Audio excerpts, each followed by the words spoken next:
survey link, which was sent to the website, conference website. I strongly advise you to visit and respond. There are only 3 questions. So please respond so that organizers can get some information. One of the questions that is being asked there is your expectations. So we really want to capture your expectations. And there is another evaluation survey, which is also in the link. And this will be, I've requested the organizers to send it to your emails also, so that you can respond, because we don't want to do paper evaluation. We want you to do that online. So please, please, I encourage you to visit the online. I'm told you will see something, ukitaka pesa iko shambani, and that's where you click and continue with the questionnaire. Our program today, we will have 3 brief thematic areas, but there's one which is very interesting. We haven't talked about livestock and fisheries since we started. So today we'll start with livestock and fisheries. And I encourage online participants to actively respond to questions if they are asked, especially from the sector ministry, but also to ask questions where they want clarification. And our facilitator will be updated from time to time so that he can inform the rest of the participants about questions that are coming from online participants. We know that we have participants from YouTube, and there are many. Yesterday there were 250. Probably today there will be more. And there are others who are in the website, who are in the conference website, who are around 60. And these are all over the world. So we really thank them for their active participation, and we encourage them to continue to be with us today, because there will be this very interesting discussion on livestock and fisheries. After that discussion, we will have another discussion on input substitution value chains. And this one will also bring on board people who are involved in leather industry, in textile, and also sunflower sector, and probably sugar. So this is another interesting discussion that would like you to also prepare your questions or your comments. And as I said, we have papers on your folder. Because of time, we might not get everyone to be on the mic, but at least you can provide your responses in writing. Then we will have another thematic area, which is farm inputs value chain. This will bring on board stakeholders from seed industry, fertilizer, pesticides, from livestock, including chicks, availability of chicks, fingerlings, heifer, and feeds. And this will also be another interesting discussion that will complement the first theme on livestock and other services. So the facilitator will introduce and inform you who is on board to participate in these themes. There is another discussion around farm inputs value chain, and this will focus more on farm services, which will touch on extension, credit, machinery, storage, irrigation, water, energy, transport, and logistics. Wow, this is loaded. But we'll have online participants who will be in the panel, and also some who will be inside this room. So without much ado, I would like to welcome Professor Ngowi to come and take over the facilitation. Karibu sana, Professor.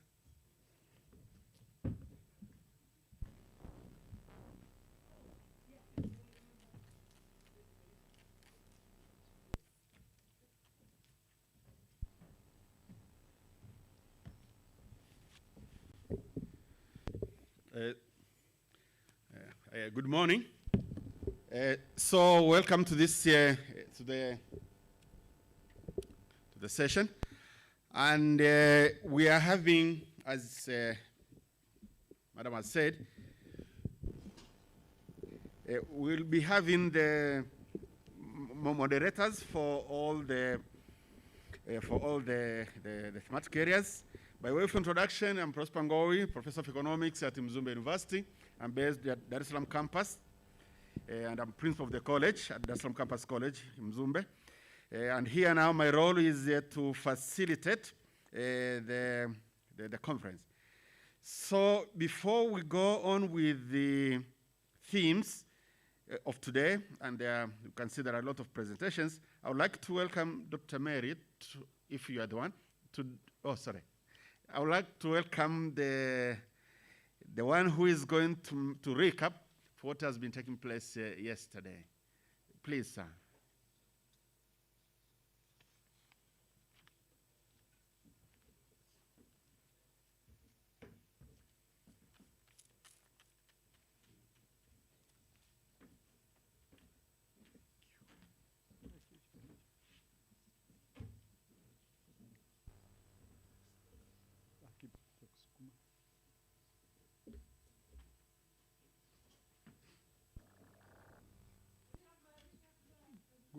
Good morning. Quickly, as a ritual, we do recap on interesting things which we covered a day before and make sure that we move forward along the lines that we have agreed. I'll be presenting on behalf of the reporter's desk a recap for the second day of the workshop. First, in terms of making sure that we are maintaining the course, we would wish to go back to what we agreed, or what was agreed as the theme of the workshop, that realizing Tanzania agricultural and agro-industry competitiveness, fostering competitiveness, productivity, and efficiency in agriculture system, that it's well aligned with the Vision 2025 expectations and its long-term perspective, 2010-2025. We hope we all feel like we are still doing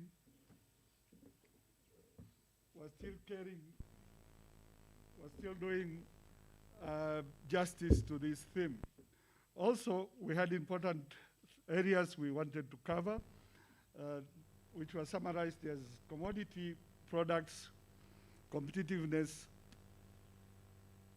nationally, regionally, and internationally, key policy reforms implemented recently and areas requiring further reforms, and what nutrition and food systems policies should be in place.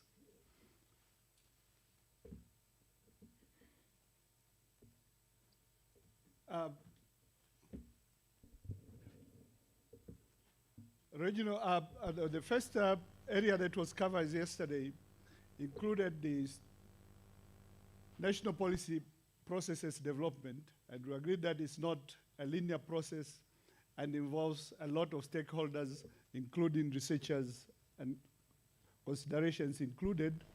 Regional trade, Tanzania is the highest producer of staple and food value chains, but Uganda seems to be overtaking it in yield and export.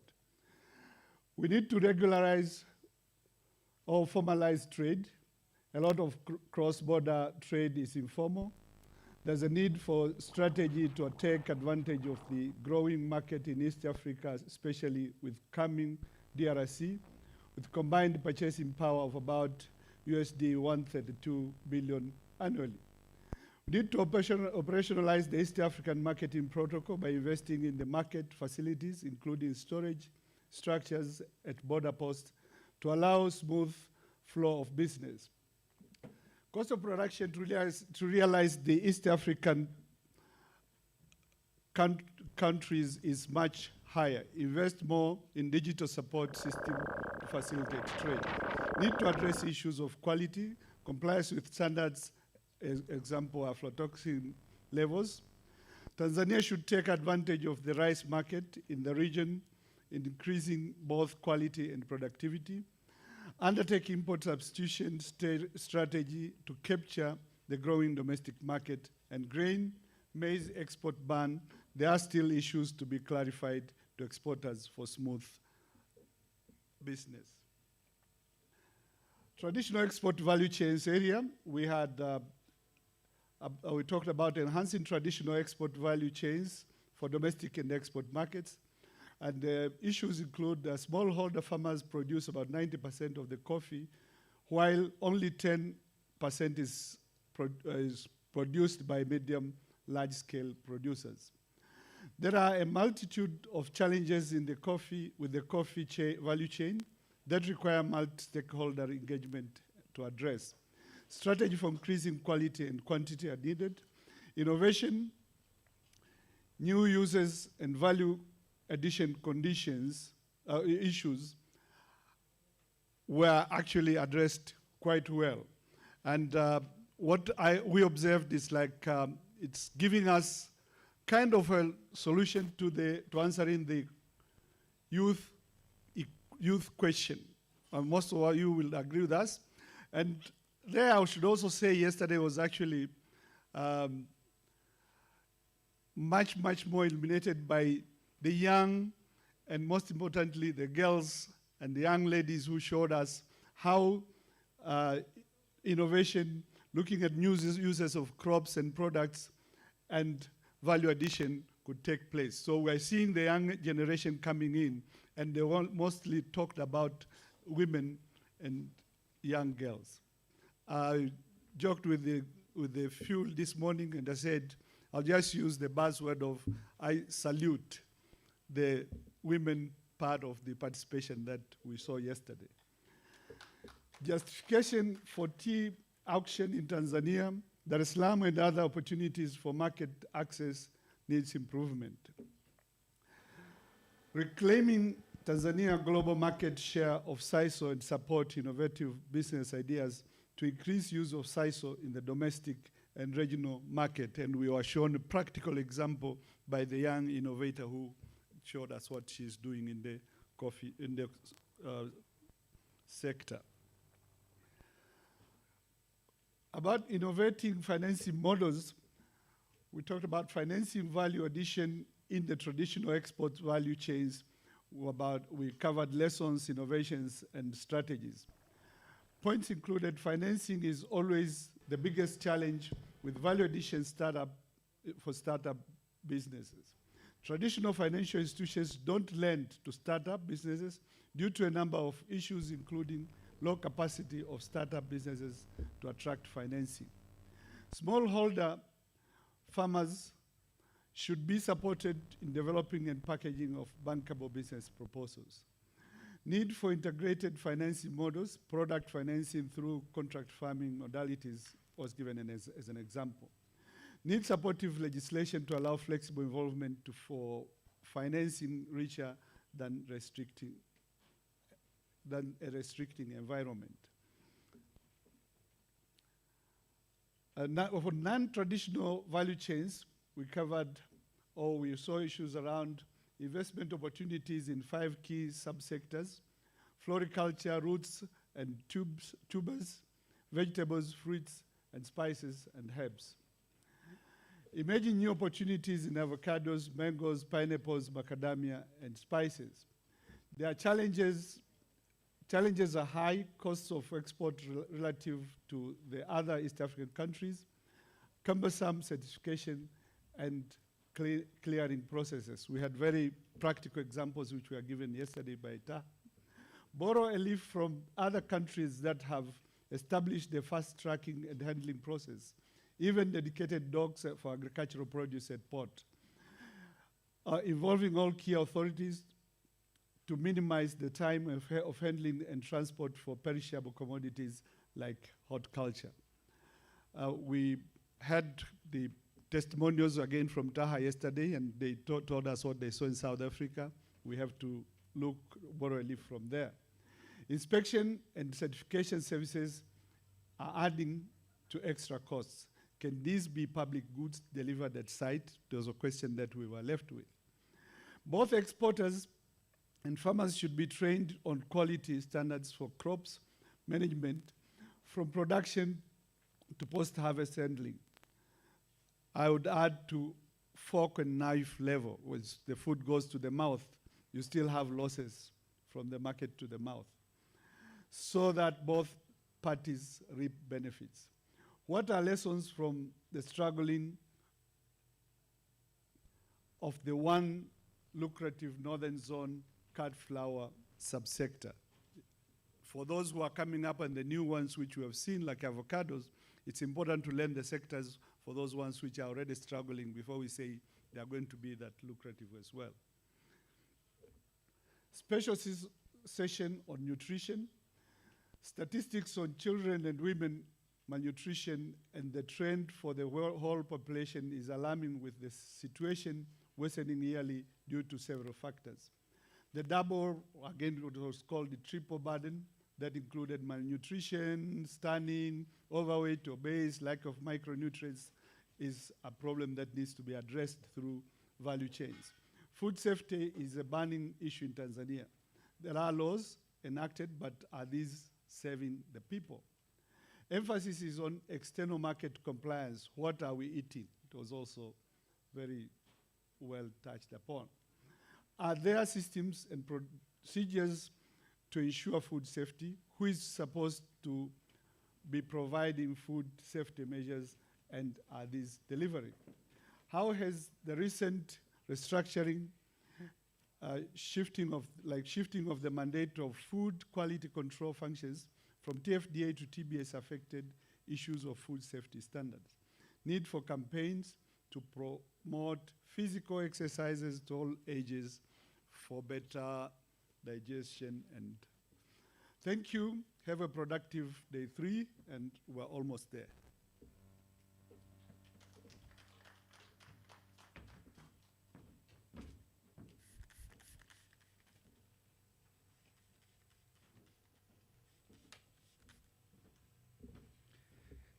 Thank you so much, Doctor, for very well captured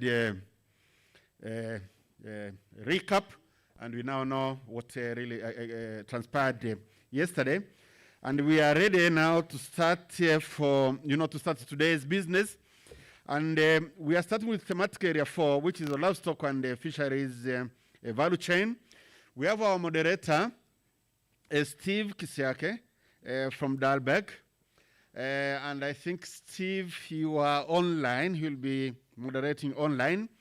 You are welcome to introduce the speakers, and then, and we have 5 of them, most of them online. And then after this one, after these presentations, will be a panel discussion. So, Steve, I'm assuming that you are in place, please. I can see you already, long time. Please, welcome, Steve. Welcome. Thank you, Ngo. It indeed has been a long time, and unfortunately, COVID and all. So, but it's good that we're able to connect, even virtually. And welcome everyone to the 3rd day of AAPC.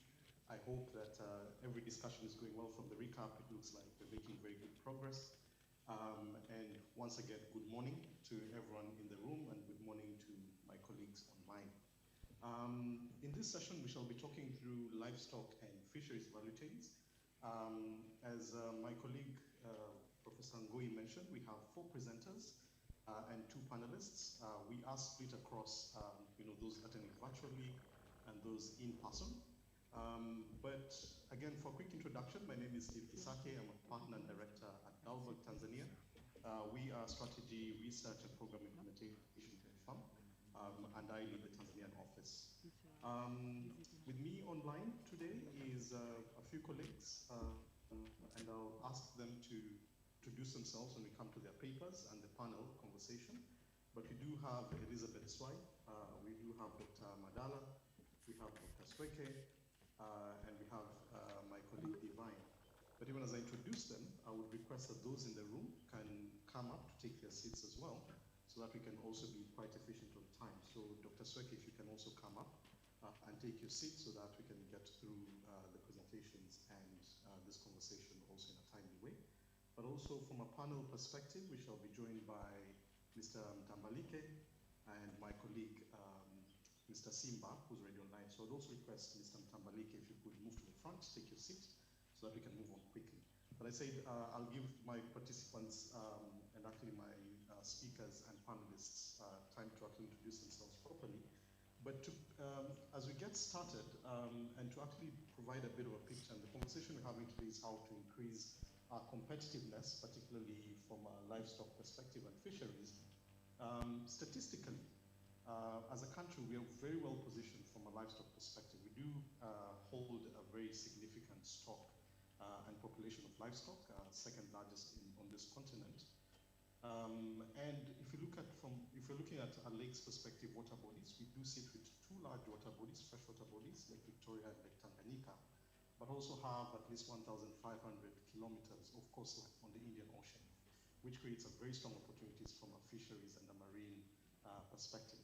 But equally from the Honorable Minister's speech, as part of the budget speeches for 2020-21 financial year, we saw that the livestock sector presents or contributes at least 7.4% of GDP, while the fisheries sector contributes about 1.71, and there's a lot of opportunity to also grow that. And beyond that, there's quite a lot. If you're looking at the protein value chain and also looking at the nutrition conversation, I believe that happened yesterday, a lot of the products from a nutrition perspective and the protein value chain perspective comes from livestock. So there's a lot of opportunity right from the stock that we carry, but also the opportunity in the country. However, my colleagues will start touching on some of the issues, and we're seeing quite a lot around competition with cheaper inputs, and talking about policy that can actually help us regulate importation, particularly for day-old chicks, dairy, and actually poultry products as well. We're also seeing, and I believe it was on the first day when we spoke about grains, but we do have challenges as well in terms of competition with grains. And grains are, an integral part of feed, and I believe my colleagues will also cover that as well. But also seeing quite a lot in disruptions with protein that's required within feed, particularly soy. This has just happened probably 2 weeks ago, and we'll speak to that. Plus, climate change is happening, and we're competing for, land resources between livestock keepers and farmers. And how do we make sure that this does not spur into conflict, where there's very strong potential for that as well. But then we'll talk through a few policy matters, including the TLMP that provides a good opportunity for investment, but how fast do we leapfrog investments in that perspective? But also our competitive advantage. I mean, we're from a government perspective, the narrative is we're now open for business, and tunavyosema kazi iendelee. So how do we make sure that we are competing effectively and capturing our regional and international markets? But with that introduction, and I don't want to take all the thunder from my presenters and panelists, let me call up our first presenter, Elizabeth Swai from AKM Glitters. Elizabeth is joining us online, so Elizabeth, over to you.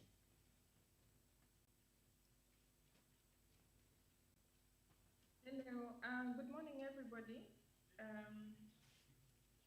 Steve, would you mind if you share my presentation? I'll ask the Secretariat to do so. Maybe Prudence, if she's available, if you can help us put it up, that would be helpful. Thank you. And as the presentation comes up, so you can start with your introduction as we bring that up, but I also wanted to raise a bit of housekeeping with everyone attending. Please keep track of your questions. If there's any questions you have for us within the panel and the speakers, please do share those. I believe there's a process within the room, but equally for those online, there's a Q&A section. Please post those there, and we shall definitely come to them. So over to you, Elizabeth. Yeah, thank you so much. My name is Elizabeth. I'm the Managing Director of AKM Glitters Company Limited. We are mainly doing a integrated poultry business, and we are investing along our poultry value chain. And here is my presentation, and I will be presenting on poultry business dynamics, policies, and regulatory framework in Tanzania. Can we move to a second slide, please?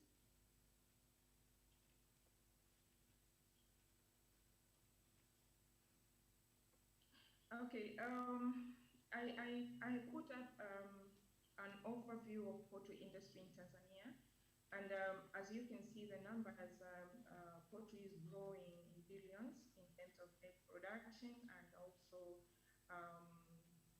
poultry meat. Between 2006 and 7, as you can see the numbers, the numbers was 28.7 million. Vis-a-vis now in 2020, the numbers have grown as 55 million. This is almost 92 increase, and it demonstrates that the poultry industry is growing very fast. As you can see, we have more hatcheries as per budget speech. As you can see, more hatcheries are being registered. And in 2020, as you can see, we have almost 28. Last year, we had 26. We have small and medium poultry farms. We have also, in the budget, the last budget, we have seen some changes in some positive signals and changes, which includes VAT exemptions of coal investments and insurance of livestock farming. We also had a reduced payee from 9 to 8. Fire inspection fees was abolished. Rates was between T-shillings 100 and T-shillings 1 million were recorded for the year 2021. Next slide, please. Can we go to the next slide, please? Okay. So we have tax and other compliances collection by private sector, which we think as private sector is not tax collector, but we are getting more burdens on loan boards collection, workers' compensation, property tax via Luku, and we are losing all this because the property owners will not pay us back.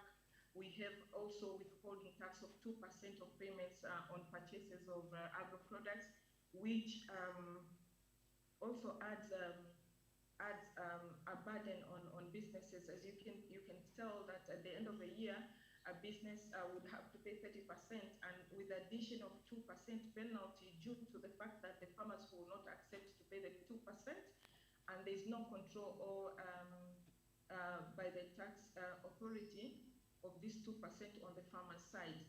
But then the 2% also was just released as a policy, but there was no any awareness on the farmer's side. So it's very difficult for business people to collect the 2% without from the farmers, and also it will add up on the 2%, on the 30% that we are already paying. That will be businesses will be paying almost 32%, plus the penalties of not paying on time. And as we can see, most of the businesses have lagged behind due to COVID-19. In poultry sector, we've been having a lot of challenges during this time because most poultry businesses depend on importation of foreign stock from abroad. And due to lockdowns and border closures, we could not do that. But then on the poultry sector, for the poultry businesses, again, we have an issue with compliance and monitoring of policies and procedures in place, because there's a lot of breed production that is going on. There's a lot of poultry production that is going on that is not controlled.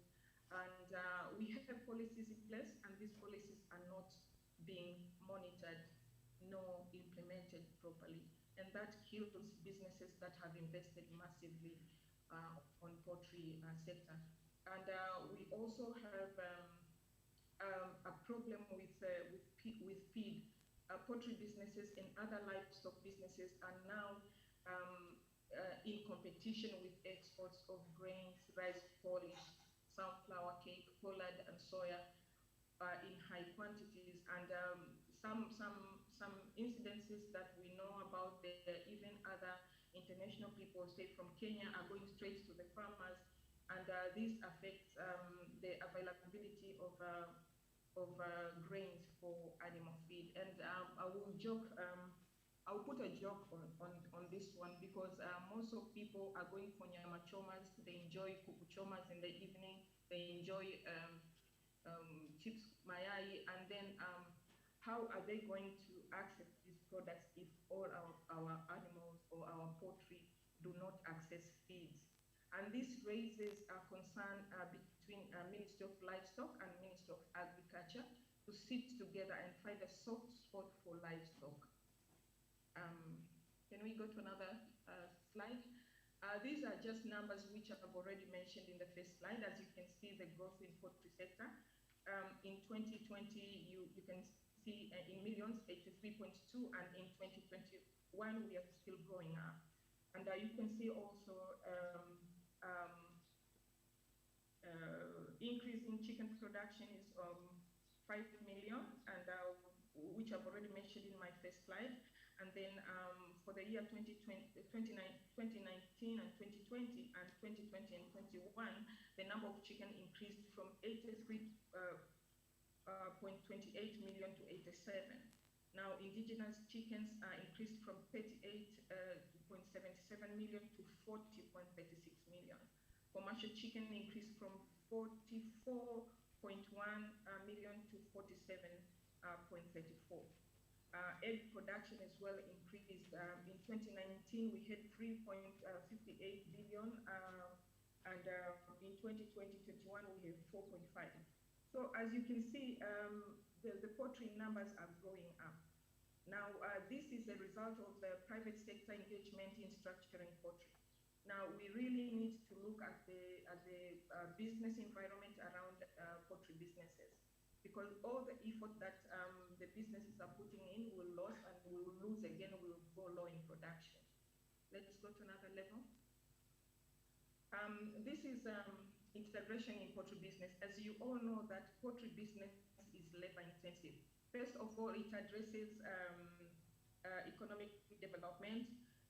It addresses nutrition issues, which we have a terrible nutrition status in some of the regions of Tanzania, of the underprivileged. We are also addressing inclusive women and youth. And then we also create employment creation. These are SDG 1, SDG 2, SDG 5, and 8. As you can see, there's a lot of investment in poultry industries.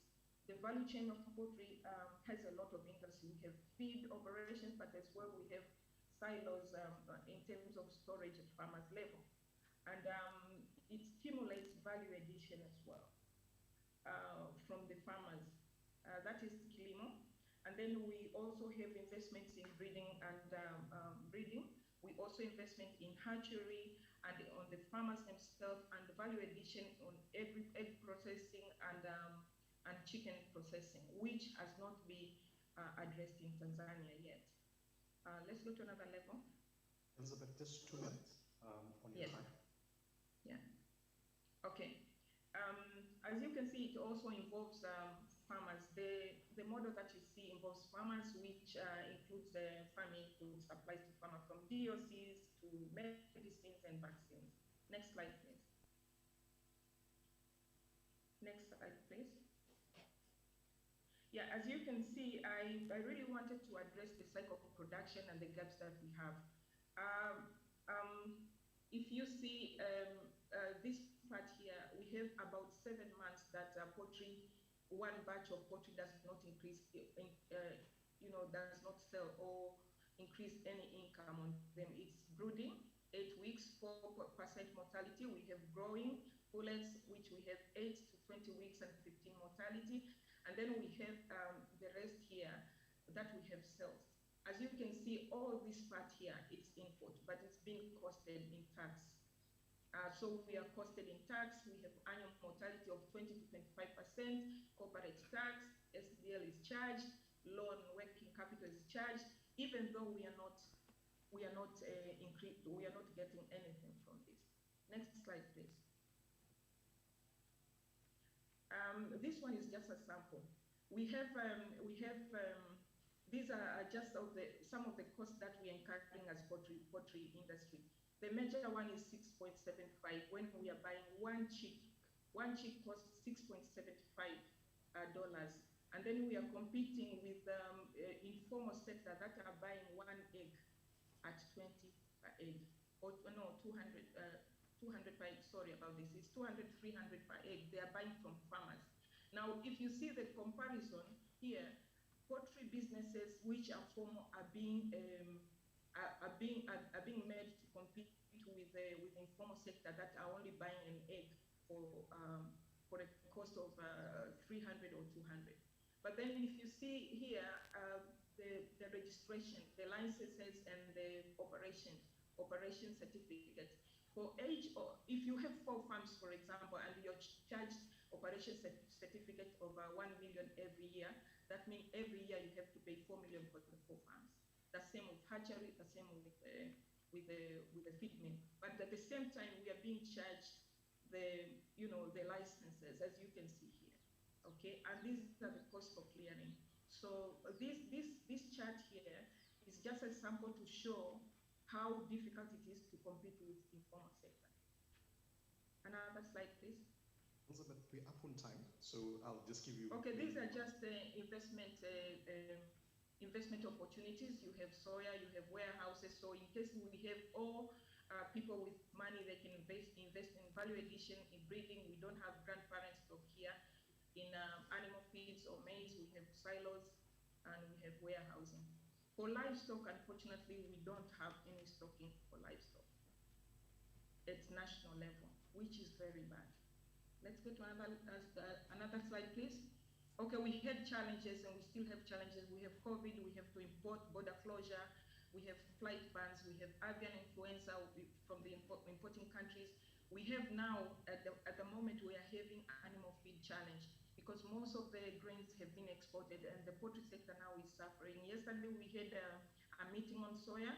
Last week, soya, the price went high as 2,200 per kilo.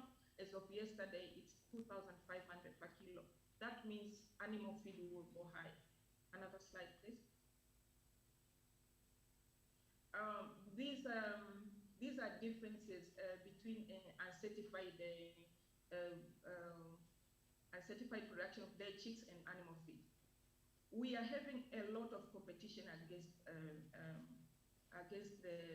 the informal sector, but also we have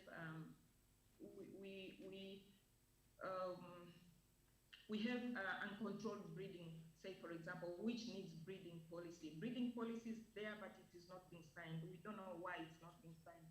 I think it's high time now breeding policy is signed. We should have traceability for quality, for compliance, and also to be able to stand for the businesses that are investing in, or otherwise we will lose all the businesses that have invested. Another slide, please.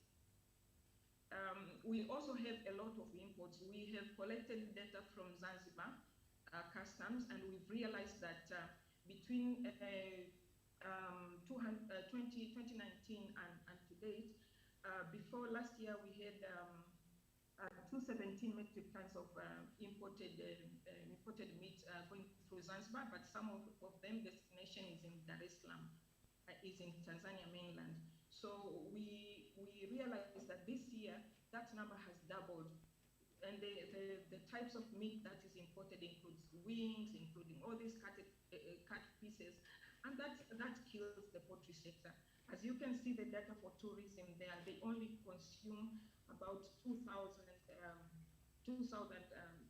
metric tons, because the numbers of tourists and the importation of poultry does not, they don't align to each other, and this kills the poultry sector in Tanzania. And Tanzania will end up being a dumping place like Ghana. So we think that Tanzania government owns 30% of private sector. If we don't work on business environment, that means Tanzania government will lose 30% of their shares by killing the companies that are owning the rest of the 60% share. And for livestock, we think that ministries, livestock and Kilimo should come together and sort some of the things, because they are both independent to each other.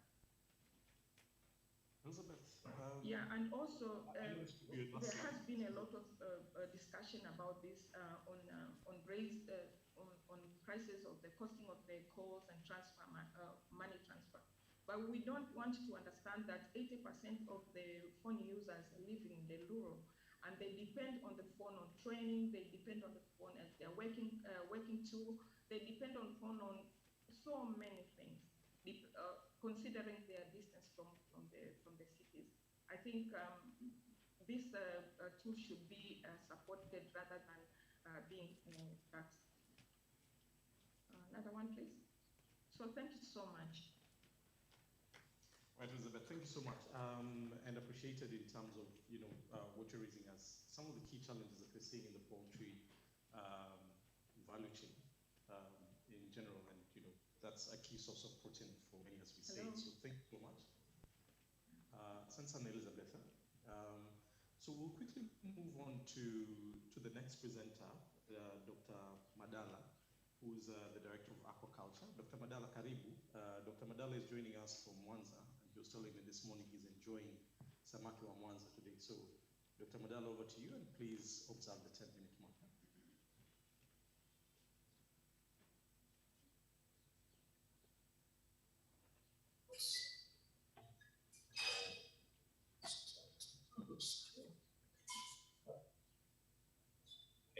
Just wondering if you can see my screen.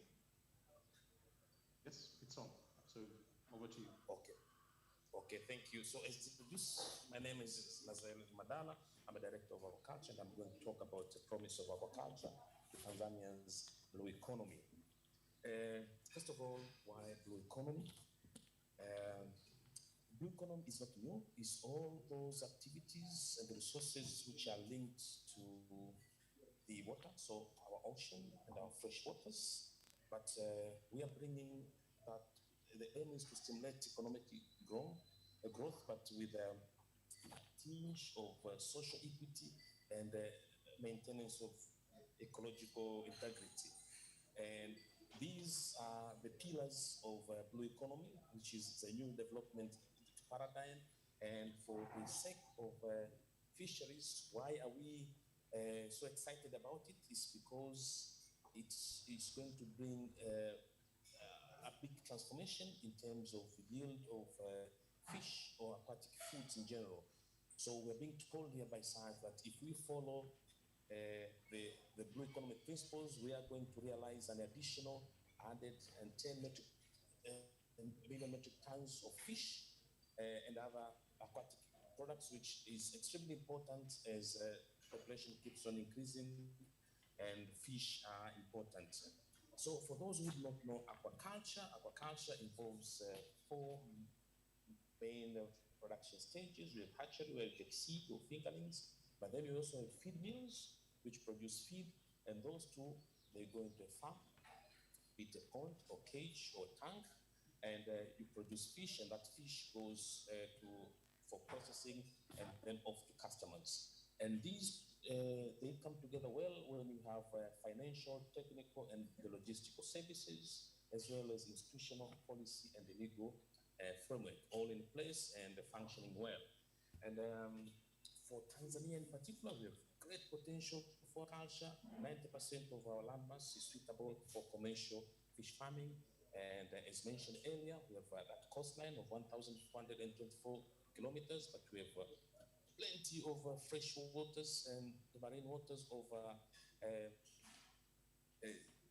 almost 120 square kilometers. So it's all good resources for undertaking a vibrant and robust aquaculture industry. Now, what is the promise of aquaculture in the blue economy? We have a number of issues. One is food and nutritional security. As you well know, fish is that food which is loaded with all sorts of nutrients, as you can see, plenty of them, and that's why it's called nature's superfood. And it's a future of fish supply. Why? Because fish catch from natural capture has dwindled. If you compare between 2008 and 2018 here, we see that while there was only a 7% increase in capture fisheries, there was a 25% increase in aquaculture. That's why you say aquaculture is the future of fish supply, because of stocks in our traditional fishing grounds getting to their top But another thing is when you look at the amount of fish which is destined for human consumption, in 2018, 52% came from aquaculture, and it is projected to be 59% come 2030, which is almost 40, 60%, and that means that we have really put a lot of emphasis on aquaculture. And why, again, another strong point here is its ability to support per capita consumption of fish. As you see, globally now we are consuming 20.5 kilograms of fish. That's up from 1969. And in Tanzania, the situation is different, that we are seeing a decline in per capita consumption. From the 80s, we are consuming 14 kilograms. Now we are down to 8.5.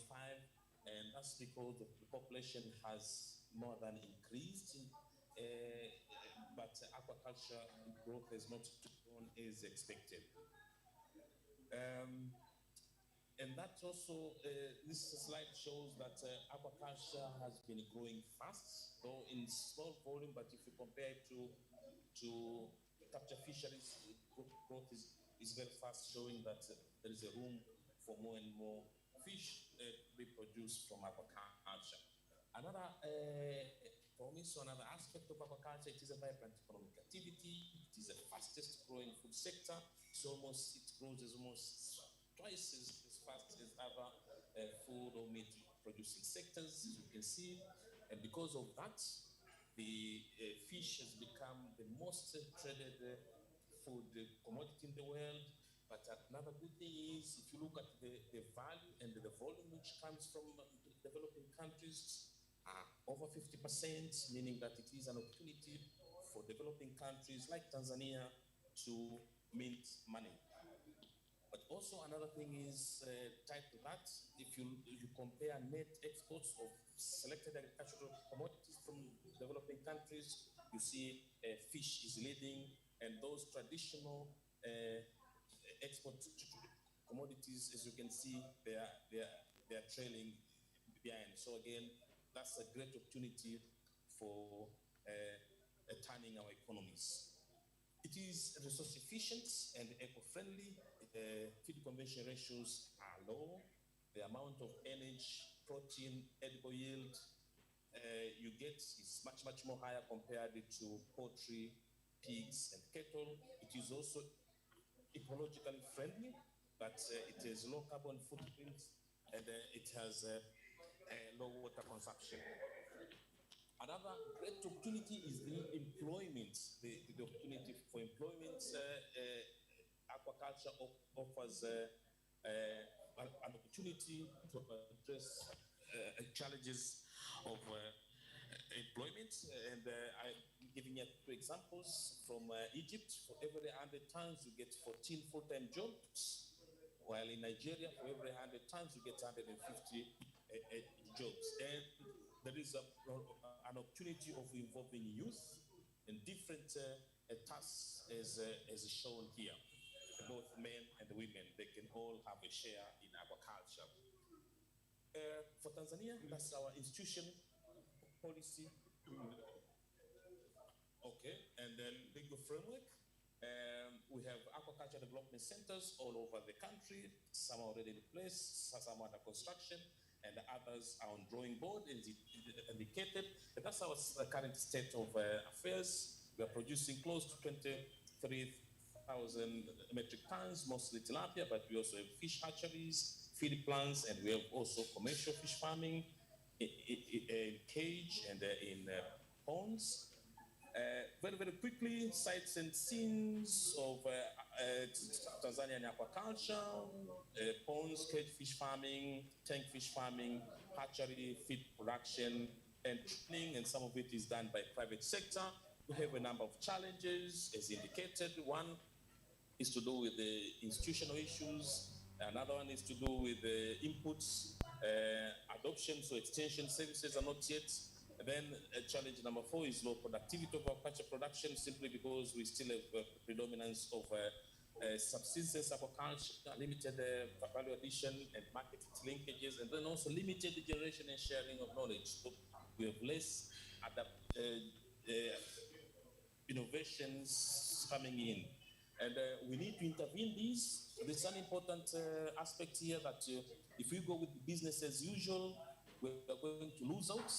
But if we do intervention, you see how much we can be able to gain. These are different interventions which can be done, and you see that there could be a fivefold increase in aquaculture production. So several interventions, and some already been undertaken. I'll not go through it in detail, but I'll just scroll through for you to be able to read. But we are doing a good job. For instance, with the extension, we want to establish aquaculture, fish farming within the schools in each and every district, so with the potential for aquaculture, and we are starting with 10 this year. We want to promote commercial fish farming, and we are dreaming of incubators for the youth. We are working on the addressing the challenges with the products, and also with the limited knowledge and generation.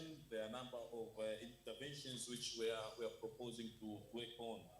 And this is with the incubator. I think this one can be a game changer if we involve youth in aquaculture by helping them to address the 5 big challenges of feed, seed, market, credit, knowledge, but we turn these into opportunities, and we enable youth to address these challenges either as feed producers, seed producers, or producers of fish, but having programs which are dedicated for the youth.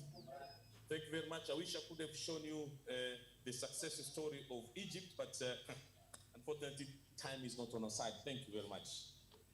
Thank you so much. And I do hope some of the slides are being posted on the website for people to be able to follow. Unfortunately, time is a bit of a constraint. So, Dr. Madala, thank you so much for keeping your time and staying within the time frame. I'm sure we'll also have a bit of time at the end of this to take any questions, because I'm sure people have a lot of questions already. I also do have some questions for you. But quickly moving to Dr. Sweke, who's the acting director for deep sea fishing with the Deep Sea Fishing Authority. I believe Dr. Sweke should be in the room, so I'll welcome you to the podium to make your presentation on the blue economy. Requesting that you also observe the 10-minute mark. I will prompt you at 8 minutes, but really request that we stay at 10 minutes so that we offer our panelists time, and also to everyone else present a bit of time to take some questions. So Dr. Sweke, if you're ready on the podium, over to you for your presentation. Yeah, thank you. Thank you very much for inviting me. As I've been introduced, I'm Emmanuel Andrew Sweke. I'm the acting Director General for the Deep Sea Fishing Authority. This is the institution for the union, and it's the only institution in Tanzania, a union institution that is headquartered in Zanzibar. So I'm going to take you through the blue economy. If you can beam.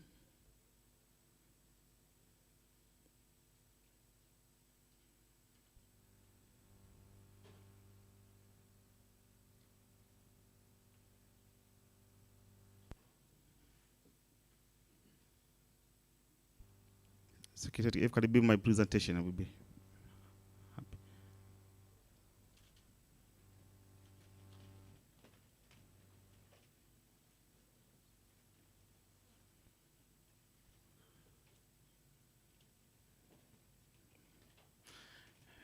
But anyway, let me keep on working. So, we talk about blue economy, as you might be aware, is really a broad aspect, because it involves a number of sectors.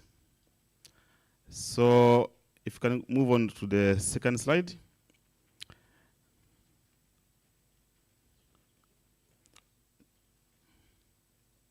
Oh, sorry. Yeah, so let's go on. Yes, so I would like just to take you through a short account on the Tanzanian fisheries. As you might be aware, the Deep Sea Fishing Authority and of course, in the EEZ allocation between coastal states comes from back 1980s with the United Nations Law of the Sea that was came out in 1982, and Tanzania will ratified in 1985.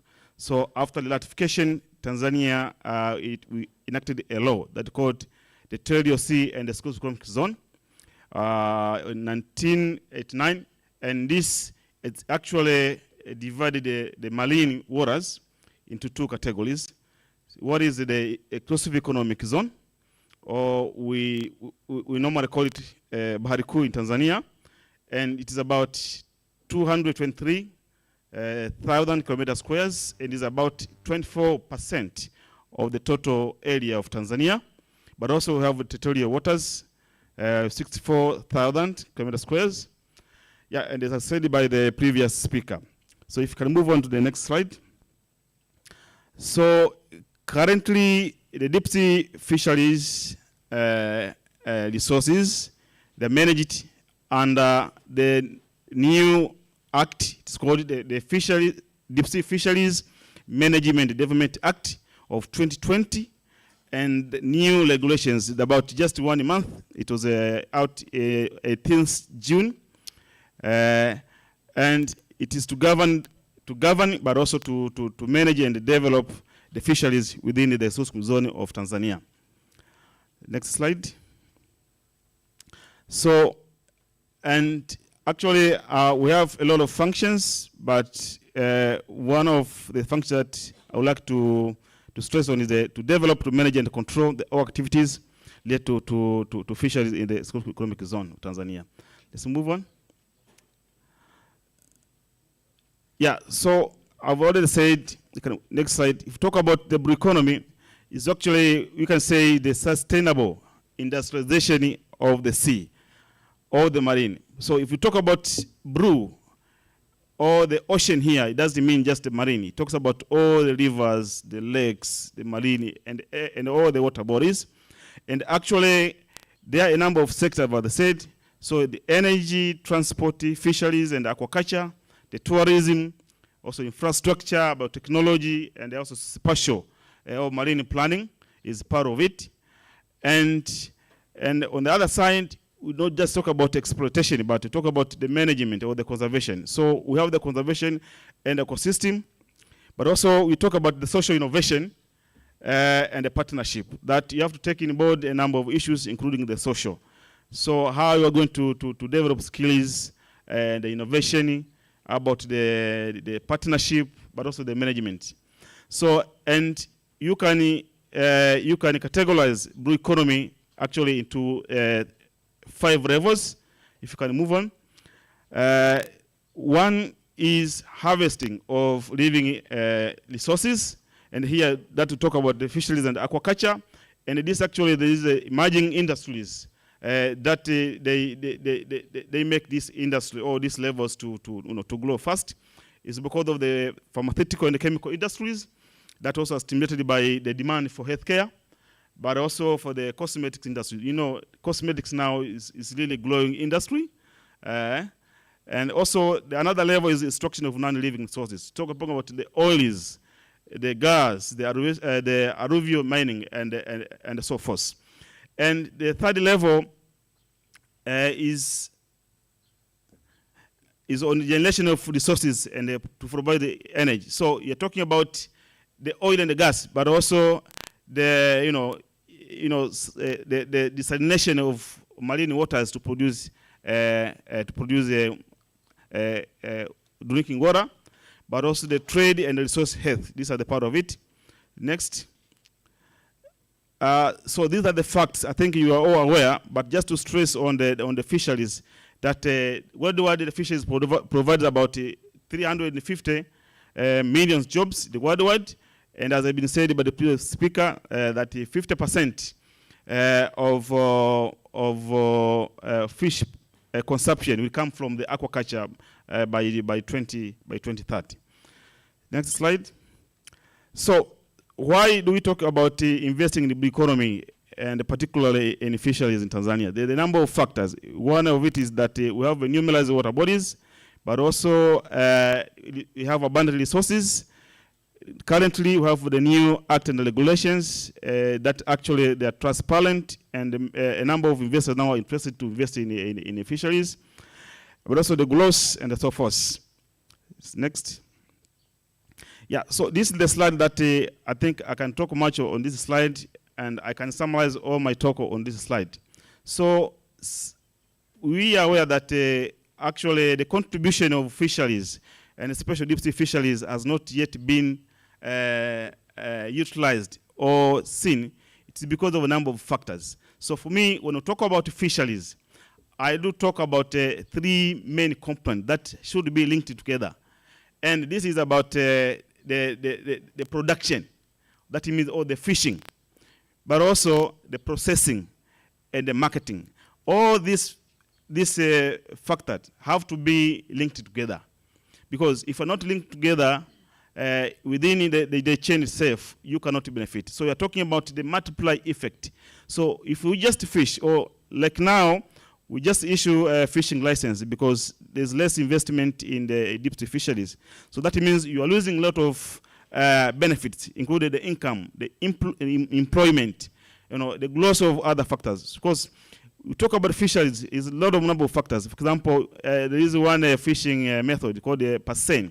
With the percent, just one trip for 1 month, you can use about 40 tons of salt. So if we talk about salt, that means we're talking about another industry that employs a lot of people down there.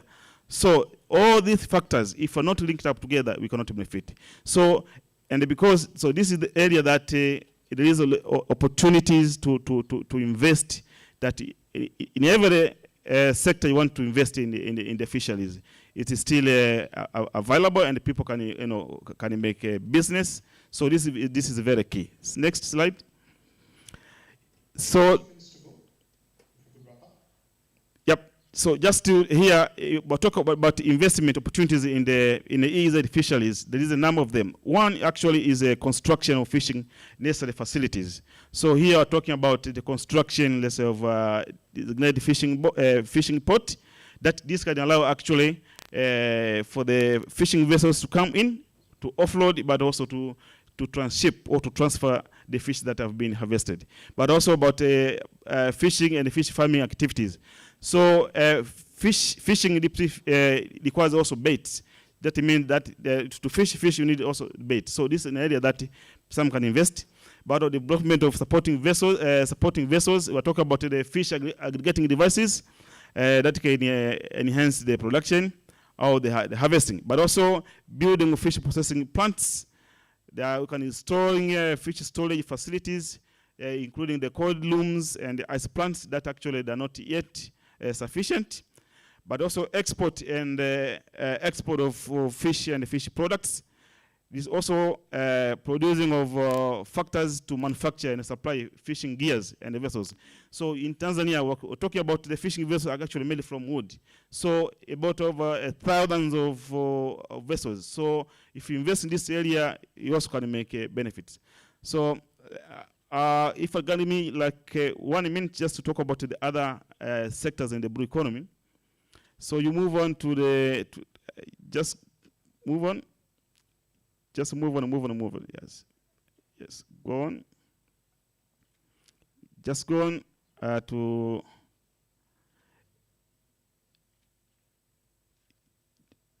go to the I think oil and gas. Move on, please. Yes, the oil and gas. So this is also part of the blue economy, and these are the factors actually in Tanzania that we have several gas discoveries in those areas, but also we have discoveries of catalysts in the natural gas development in Tanzania, numerous deep sea blocks, and so forth. If we move to another sector, can you move on, please? The tourism. So this also is an area that is part of the blue economy, and those are the factors of tourism in Tanzania. So these are talking about actually the coastal the cost on marine the tourism. And so you have national parks, conservation areas, and marine parks. But this was a fast-growing sectors that offer plenty of investment. So, investing in sea and lake cruising, development of ecotourism, need for hotel rooms, and also the other areas. So the next is on, if you can move on the next slide. Marine transport. So, and actually, talk about blue economy. Marine transport actually it constitutes the large portion of the blue economy. Fisheries is important because it provides, nutrition, food and nutritional security. But you're talking about in Tanzania, about 90% of the commodities that are imported, they come through the marine. So this also is very important, and you can see the government is trying hard even to construction of more ports, including the Bagamoyo, because of the importance of this sector in the blue economy and the contribution to the GDP. And my last slide, actually, next. Yes, so just allow me to say that the government have done a lot of things to make sure that it benefits from the blue economy. So currently, we know we have new legislations, including the acts and the regulation, also the policies that are in place. But also, if you go to Zanzibar, you are all aware that the government of Zanzibar, they actually established a new frigidity Ministry of Blue Economy and Fisheries, just to make sure that blue economy, it contributes significantly to the economy of Zanzibar. But also Zanzibar is far away actually nowadays, because they have already the blue economy and the policy, and currently they're in the process to develop implementation strategy that will come over, I think, by this year. But also a number of programs that are in place, including from Deep Sea Fishing Authority. We are now in process to develop or to talk with other institutions to come up with a list of investment opportunities. That means the incentives that can boost investment in this area. So I think we shall meet. We talk more when it comes to the questions and answers. So thank you very much for your attention.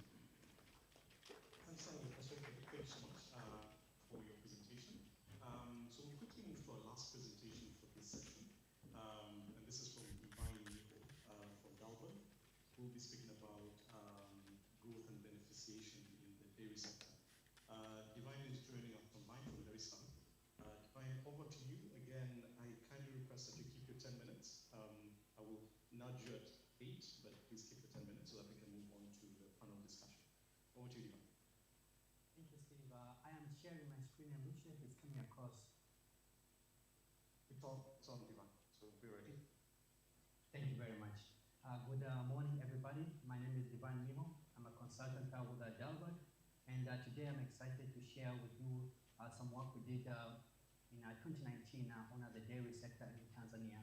Our objective was to understand where the most of the value lies within the dairy sector, and in doing so, try to probe and understand what are some of the areas of opportunities of investment in order to grow the dairy sector. As Steve had already alluded earlier, my screen is moving. Apologies. As Steve had already alluded earlier, that the livestock sector accounts for over 7% of the national GDP, and just within that, the dairy sector contributes to about a third of the livestock sector GDP, which is quite significant. And if you look at the dairy sector in Tanzania, we produce about 2.7 billion liters of milk annually. And definitely this is growing at a rate of over 5% since 2008. And this growth has been primarily been driven by increased awareness of the health benefits of milk, and also the increased production capacity of milk processors in Tanzania. To think of the likes of Kilimanjaro and Tanga Fresh. Most of the milk in Tanzania is primarily produced from local breeds, where about 70% comes from local breeds, and about the remaining 30% coming from improved breeds. And this is part of the constraints which I'll be discussing down the road, as an area of improvement. If you look at the landscape, Tanzania is endowed with four key milk sheds where we produce most of milk from. So, for example, like we have Mbeya and Iringa from the southern highlands, and Arusha and Kilimanjaro from the north. But if you, as a whole, Kagera, Arusha, Kilimanjaro, Tanga, Iringa, and Mbeya are the key spots in terms of where we produce dairy in Tanzania. The dairy sector in Tanzania is not different in that it's primarily dominated by the informal sector. So I had already mentioned this as well in the poultry sector, that the informal sector is a key player in the agriculture sector in Tanzania. The same applies for dairy sector. What we found is that over 97% of the milk in Tanzania, over the milk sold in Tanzania, goes to the informal channel.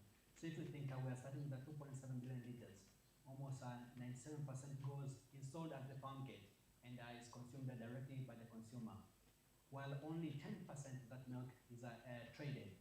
And of that milk that is traded, about only 3% is actually find its way to the processor. And this again lies the challenge with Tanzania, because if 97% is not processed, that means that this milk, firstly, does not have a long shelf life, and two, we can't really explore export opportunities, because milk the shelf life of milk can't be extended. As such, we try to understand what are the dynamics, or what are the challenges, what are the dynamics in the dairy value chain, which are attributing to this 97% going directly to the consumer, and only 3% are going to the processor, which is the channel we want to pursue as the country grows the sector, and the industrialization becomes a key driver of total agricultural production. So I won't go through the details of the numbers, but what we found in the analysis is that there are incentives, there are high incentives right now, as currently the industry is constructed, for producers, as in farmers, to sell directly to the consumer. So if you look at the far right of my chart here, we see that if the producer sells directly to the retailer or to the market, their margins are about 38%.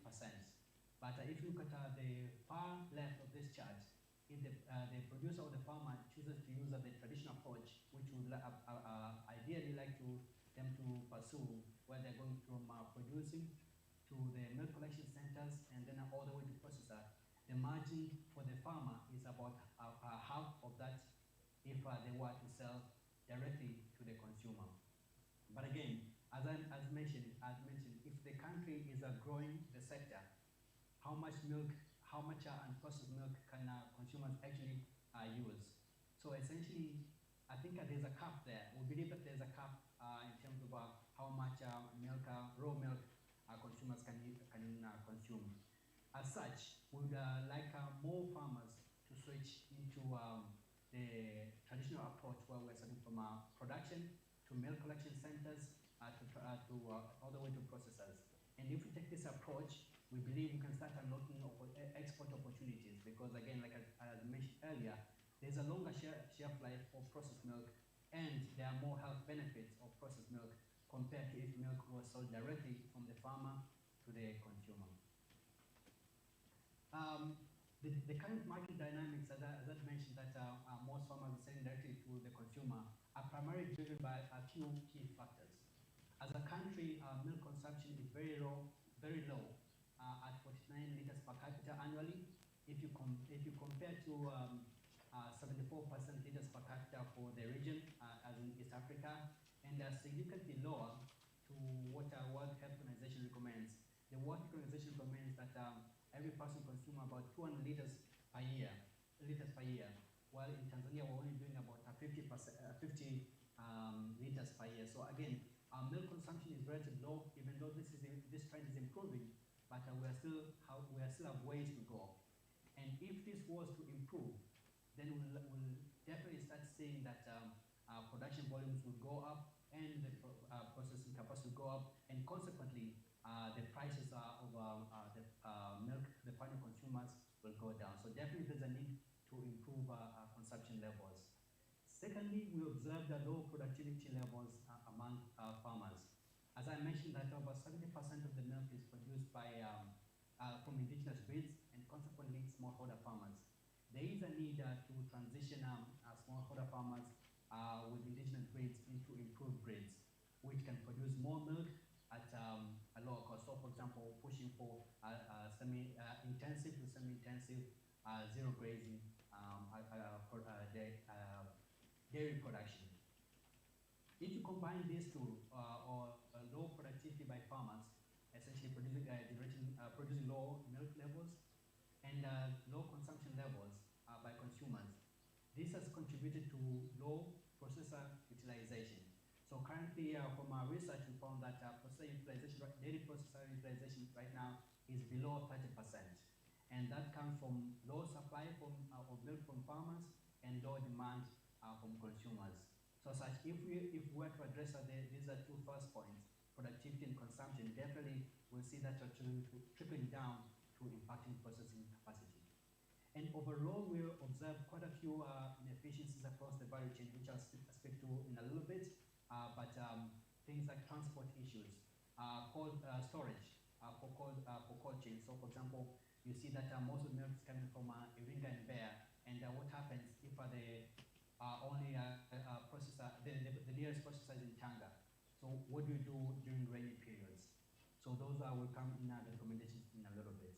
As a result of these combined challenges in the sector, we have seen that processors end in selling processed milk at higher price, as such pushing consumers towards informal milk markets. So if you think about the Ubungo milk market, milk coming all the way from Morogoro to Ubungo, where somebody would rather buy milk, a liter of milk for 2,000 rather than buying processed milk from Asas dairies, which is almost at twice that price.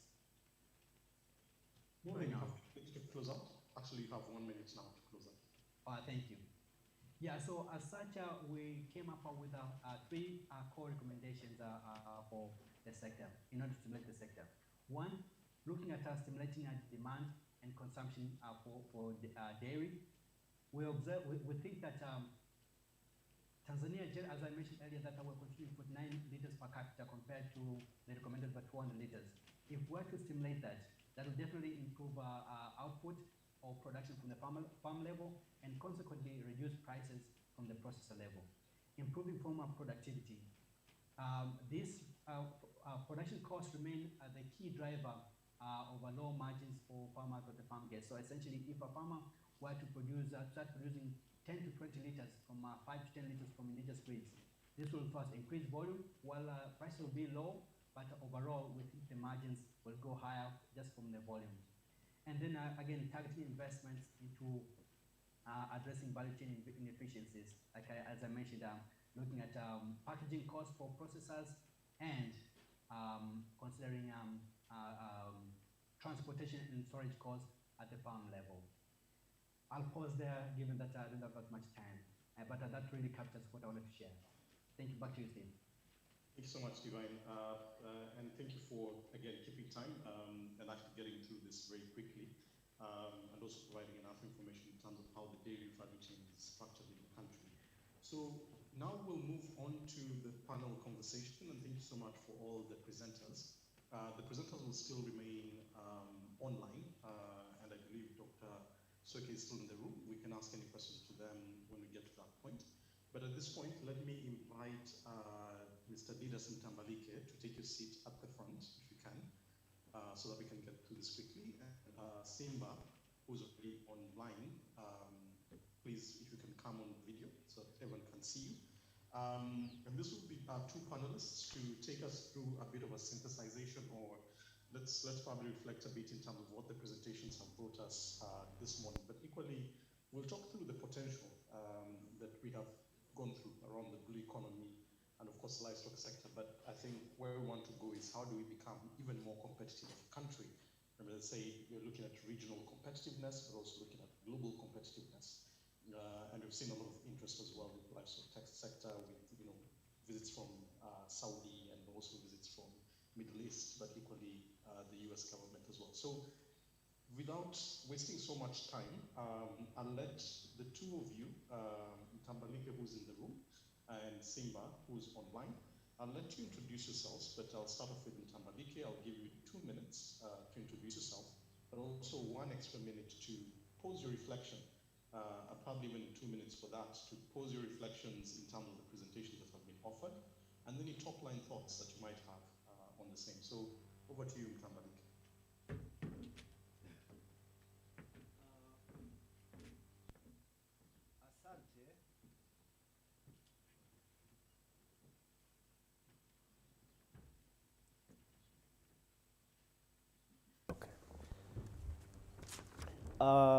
Nashukuru sana, naomba kuchangia kidogo.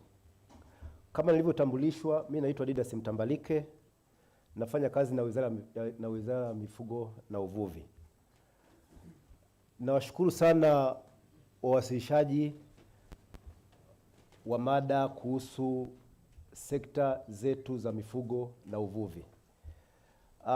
Nilitaka tu kuchangia kidogo na nitajikita zaidi kwenye sekta ya uvuvi. Ni bahati nzuri kwamba wawasilishaji wote ni wakubwa wangu wa kazi, lakini lazima tuyaseme. Sasa Mkurugenzi Madala, nataka utakumbuka kwamba ulinielekeza nianze kushiriki toka siku ya kwanza. Sasa naomba nikupe yaliyojiri siku ya kwanza. Nilipata kitimoto kutoka kwa Mheshimiwa Mkuu wa Mkoa wa Dodoma. Aliuliza maswali matatu. Sasa ningependa pengine wakati unahitimisha uweze kuyajibu, yatoke katika mdomo wako. Aliuliza, na yeye kwa maoni yake ni vitu vidogo. Aliuliza, hivi tunavyo leo tukizungumza sasa hivi tunavyo viwanda vya kuzalisha chakula cha samaki cha kutosha sasa hivi katika ukuzaji wa viumbe maji? Lakini pia aliuliza, tunaposhawishi ukuzaji wa viumbe kwenye maji, tuna uwezo wa kuzalisha vifaranga hivyo hapa nchini kwetu? Hizo senta zetu ambazo tunaziongelea, ambazo mkurugenzi umeziongelea vizuri sana, tukisema leo tunataka vifaranga vya samaki milioni 10, tunaweza kuvipata? Kwa hiyo akataka tupate majibu. Kwa kweli nilisimama na majibu ilikuwa inatakiwa ndio au hapana. Sasa leo utawaambia washiriki majibu ambayo serikali inaweza kuyatoa. Lakini mchango wangu mimi sasa, nafahamu kwamba sasa hivi tunazungumzia ufugaji wa samaki na hasa kejikacha. Sasa kwa sababu niko kwenye chungu, nafahamu tumeshawishi sana ukuzaji wa samaki kwa njia ya vizimba sana Ziwa Victoria na kidogo kule Ziwa Nyasa. Nilifikiri ni vizuri sana, tunalo eneo kubwa sana umelisema la Bahari ya Hindi, na Daktari Sweka amelisema la Bahari ya Hindi. Sina hakika kama tuna kejikacha katika Bahari ya Hindi, ambao mimi kwa mtazamo wangu ndio naona kuna potential kubwa ya ukuzaji viumbe maji. Lakini pia daktari, utakuwa unafahamu kwamba kilimo cha mwani ambacho kinahusisha wakina mama wengi, sasa hivi nchi yetu ina rank namba 10 kwa kuzalisha mwani. Sasa ni jitihada gani ambazo serikali inazifanya ili basi kuweza kuongeza tija na uzalishaji wa mwani, na hasa ukizingatia kwamba inagusa eneo ambalo ni sensitive, ambalo linahusisha wakina mama na vijana. Kwa Daktari Sweke, nafahamu kwamba na wewe utakuwa unafahamu kwamba sasa hivi serikali ipo katika jitihada kubwa, na mwaka huu tunaanza ujenzi wa bandari kubwa ya uvuvi. Daktari, wewe unasimamia mamlaka ya usimamizi wa uvuvi Bahari Kuu. Sisi tunapokea wawekezaji mara kwa mara sana. Tunapokea wawekezaji, wanakuja wanatuuliza. Sisi kila mara tunasema kwamba tuna potential kubwa ya uvuvi katika Bahari Kuu, kwamba tunao samaki wengi sana Bahari Kuu. Tunasema, wanauliza tunao samaki kiasi gani? Yaani tukisema yellow tuna, tuambie ni kiasi gani, kama ambavyo tunaweza kusema Ziwa Victoria tunao samaki tani 2,237,000. Tunasema Ziwa Victoria kwa hakika. Kwa hiyo Muhindi akija pale au mwekezaji akija pale anajua na sangara kiasi fulani na dagaa kiasi fulani. Bahari ya Hindi au jodari tunaoongelea wapo kiasi gani? Au tunasema tuna potential tu, lakini wawekezaji hawana uhakika, labda pengine ndio maana wakija wanarejea kule walikotoka. Ni changamoto ambayo ningependa daktari, wakati unahitimisha, uweze kutusaidia. Lakini pia katika sekta yetu hii na hasa katika uvuvi wa Bahari Kuu, hivi daktari, na sasa hivi katika ujenzi wa bandari hiyo hiyo, na tunapokwenda kwenye kuleta meli za uvuvi, unafahamu kwamba sasa hivi tuko kwenye utaratibu wa kuleta meli 4 za kufanya uvuvi wa Bahari Kuu. Tumejiandaa vipi kuleta je, tunao wataalamu wa kutosha, mabaharia, manahodha ambao ni muhimu kwa ajili ya kuoperate hizi meli, au tunakwenda kufanya uwekezaji wa PPP wa wageni peke yake?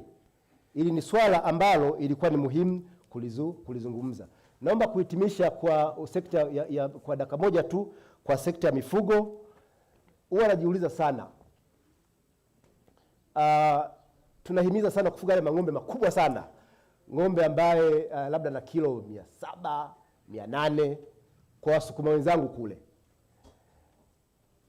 tukihimiza wapunguze idadi ya mifugo. Tunahimiza idadi ya mifugo, lakini concept ya msukuma kufuga ng'ombe, daktari Sweke ni msukuma, ni ili atatue shida yake ya haraka. Kipato cha Mtanzania kinaeleweka, sio kikubwa, ni kidogo sana. Kwa hiyo anataka akienda kuuza ampate mtu wa kumuzia ng'ombe shilingi 1,500, shilingi 200,000. Li ng'ombe la shilingi 2,000,000 ndio anaitoa haraka haraka.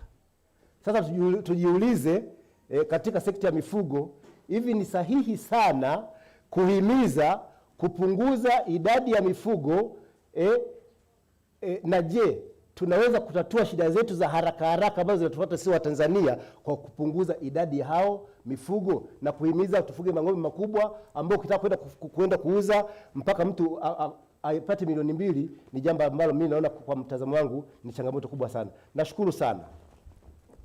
Nashukuru sana na kwa mchango wako, na najua umeangalia kama swali ambalo tutarudi kwa nani wanatoa hii ambao kuwezesha rasmi kwenye mada na presentations yetu. Lakini naomba pia niwakaribishe wenzangu ambao kwenye panel.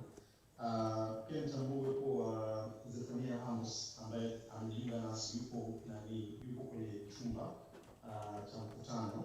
Nitampa naye, lakini naomba nianze na wewe Mfaume.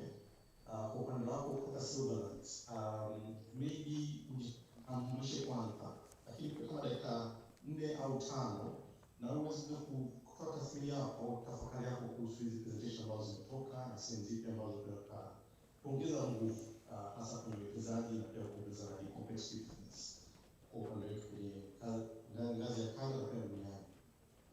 Karibu sana. Asante sana Steve. Good morning everyone. My name is Simba Paume. I'm a veterinarian by profession.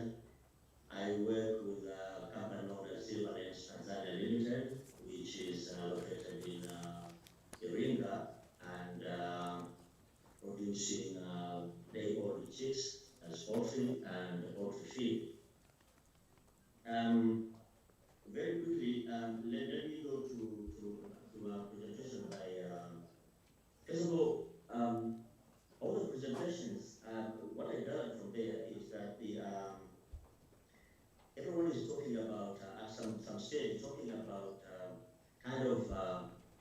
sustainable kind of production and reasonable contribution to the food chain.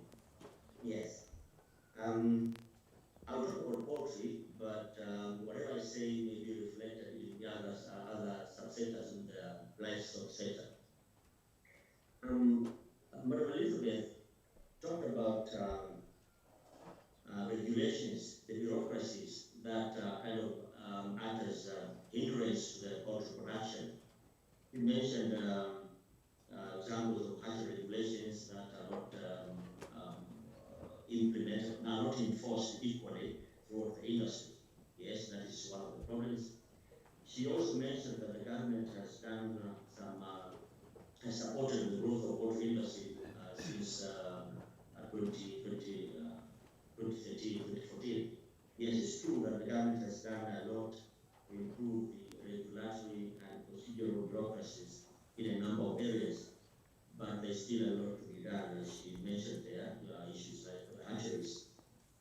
Probably there might be a notion that if you allow these backyard hatcheries that are not complying to the normal procedures of registration, you are actually improving the poultry sector because you have many producers who will be putting chicks into the market.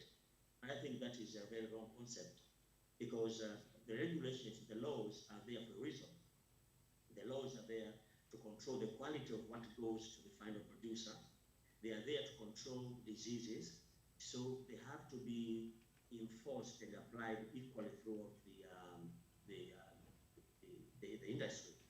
So that is just one of the areas which I think the ministry is working to ensure that we have uniform compliances. The issues of permits, those are still problems. You're located in a place where you need to get a permit to move eggs, permit to move chicken, permit to move feed, and you find that you have only one person working in that area. And the same person will be required probably to go to oversee what is happening in abattoirs. So you find that some regulations are there for very good reason, yes, but practically they don't work. Enforcement is not very well. It's not very well controlled. Okay, Madam Elizabeth mentioned external competition. I would like to touch on that thing of external competition. External competition in terms of raw materials to animal feeds. It's really ironic. Tanzania has more Arab land, probably the same or more Arab land than Kenya and Uganda put together. We have rivers, we have the best land and wide. So why can't we have enough raw materials for animal feed production? It is, in my opinion, not having enough sunflower, not having enough maize or soya, all that thing goes down into efficiency in production and productivity. Now, all those efficiency, productivity, we have extension services going in there. We have things like quality of the inputs going down there. We have the technical know-how. If we have the land and we have the farmers who are willing to do it, do we have correct inputs? Do we have good quality of those inputs? That will help to improve first the quality of the production before we go to the volumes. Because when we have good outputs, that will encourage the volumes. As the buyers will get what they want, the farmers will be encouraged to produce more. But I think what is lacking there is the extension services, which of course will result into having poor technical know-how. And we are also lacking the correct inputs. Let's say we're talking about maize. If we're talking about maize, we have farmers who are using handhold to produce. they wait for the rain to come. And then they use seeds that are coming from the previous product. They don't have very good quality maize that they can use to produce. As a result, you may find someone having having a hectare, digging a hectare, and then getting, let's say, 2 tons of maize. If you compare the commercial production of maize across the border in Zambia, they produce something about 8 to 10 tons per hectare. We produce 2 tons on average, if you are using the small producers, the small producers who are the majority, and still we export to other countries, we export especially to Kenya. Suppose these had the technical know-how to produce, let's say something like just 5 tons per hectare. How much would we have for export? How much would we have for local consumption? We'll have more than enough. But what is also lacking there is the connection of the chain. If the farmers this season have produced more, do we have the capacity to buy and store maize for animal feed production and for human consumption? Do we have storage capacities enough for whatever is produced? I'm not sure we have everything complete. Yes. I was going to come back to you and say if you can also close up, because I'm hearing it's a lot of productivity and storage. But Yes. I'll give you another maybe 10 seconds to close out so that we can also allow colleague Zephaniah Amos to also come in.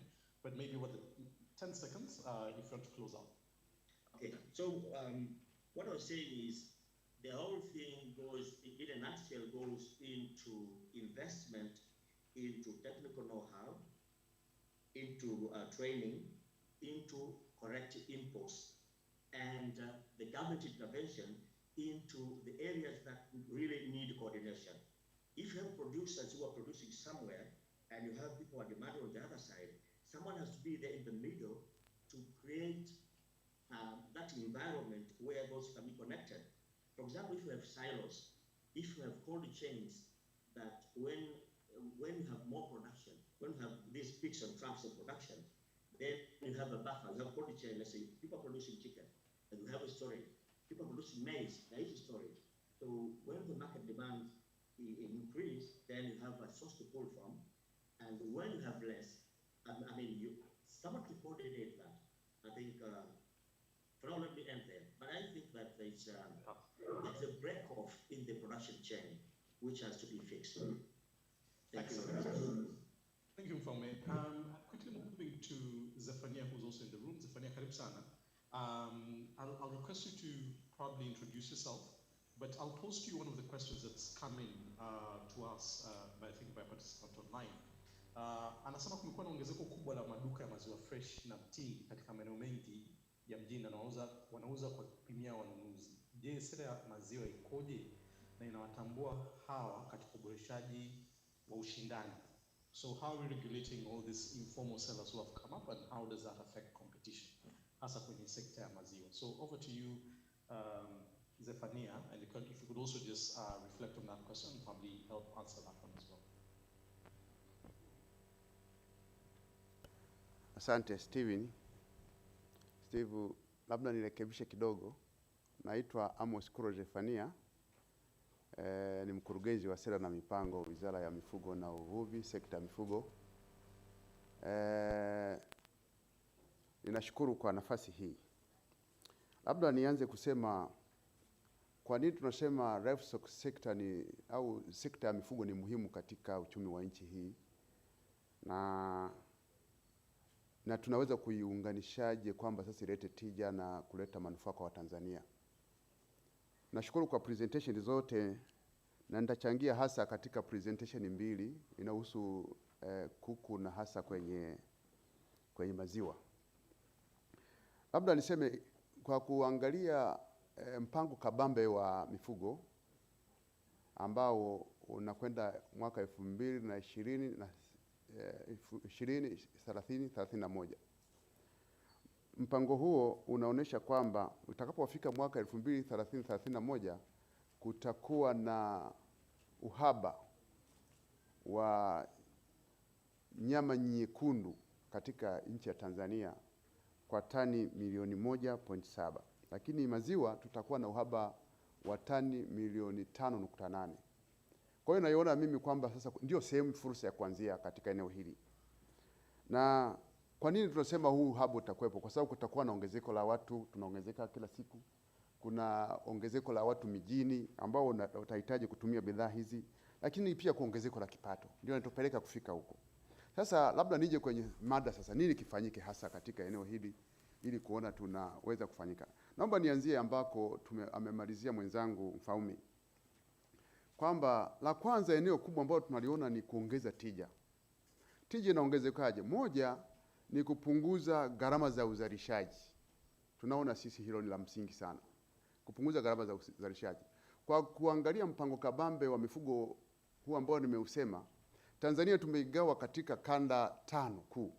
Na kanda hii tumeigawa kwa sababu ya kuangalia gharama za uzalishaji wa kila zao, hasa katika mazao ya mifugo. Naweza nitazungumzia mazao mawili makuu ambao ni nyama pamoja na maziwa. Kanda ya kaskazini na kanda ya kusini sisi tumependekeza sana kuzalisha maziwa kwa sababu gharama za uzalishaji ziko chini. Lakini kanda ya mashariki kwa maana ya pwani pamoja na kanda ya ziwa, hawa tunapendekeza wazalishe maziwa na ng'ombe wa nyama kwa sababu gharama zao zinawapa unafuu katika kuzalisha. Lakini kanda ya hapa kati tunasisitiza sana watu wazalishe zao la nyama. Na hilo tunaliona sisi la msingi sana katika tija. Kwa sababu tija pia ni sehemu, gharama pia inachangia sehemu kubwa katika kuona tija ya kitu fulani. Na hili pia ndio linakuja kwenye vyakula vya mifugo. Tunashindwa kuwapa mifugo hawa mahindi, kuwapa soya kwa sababu tija yao uzalishaji ni ndogo.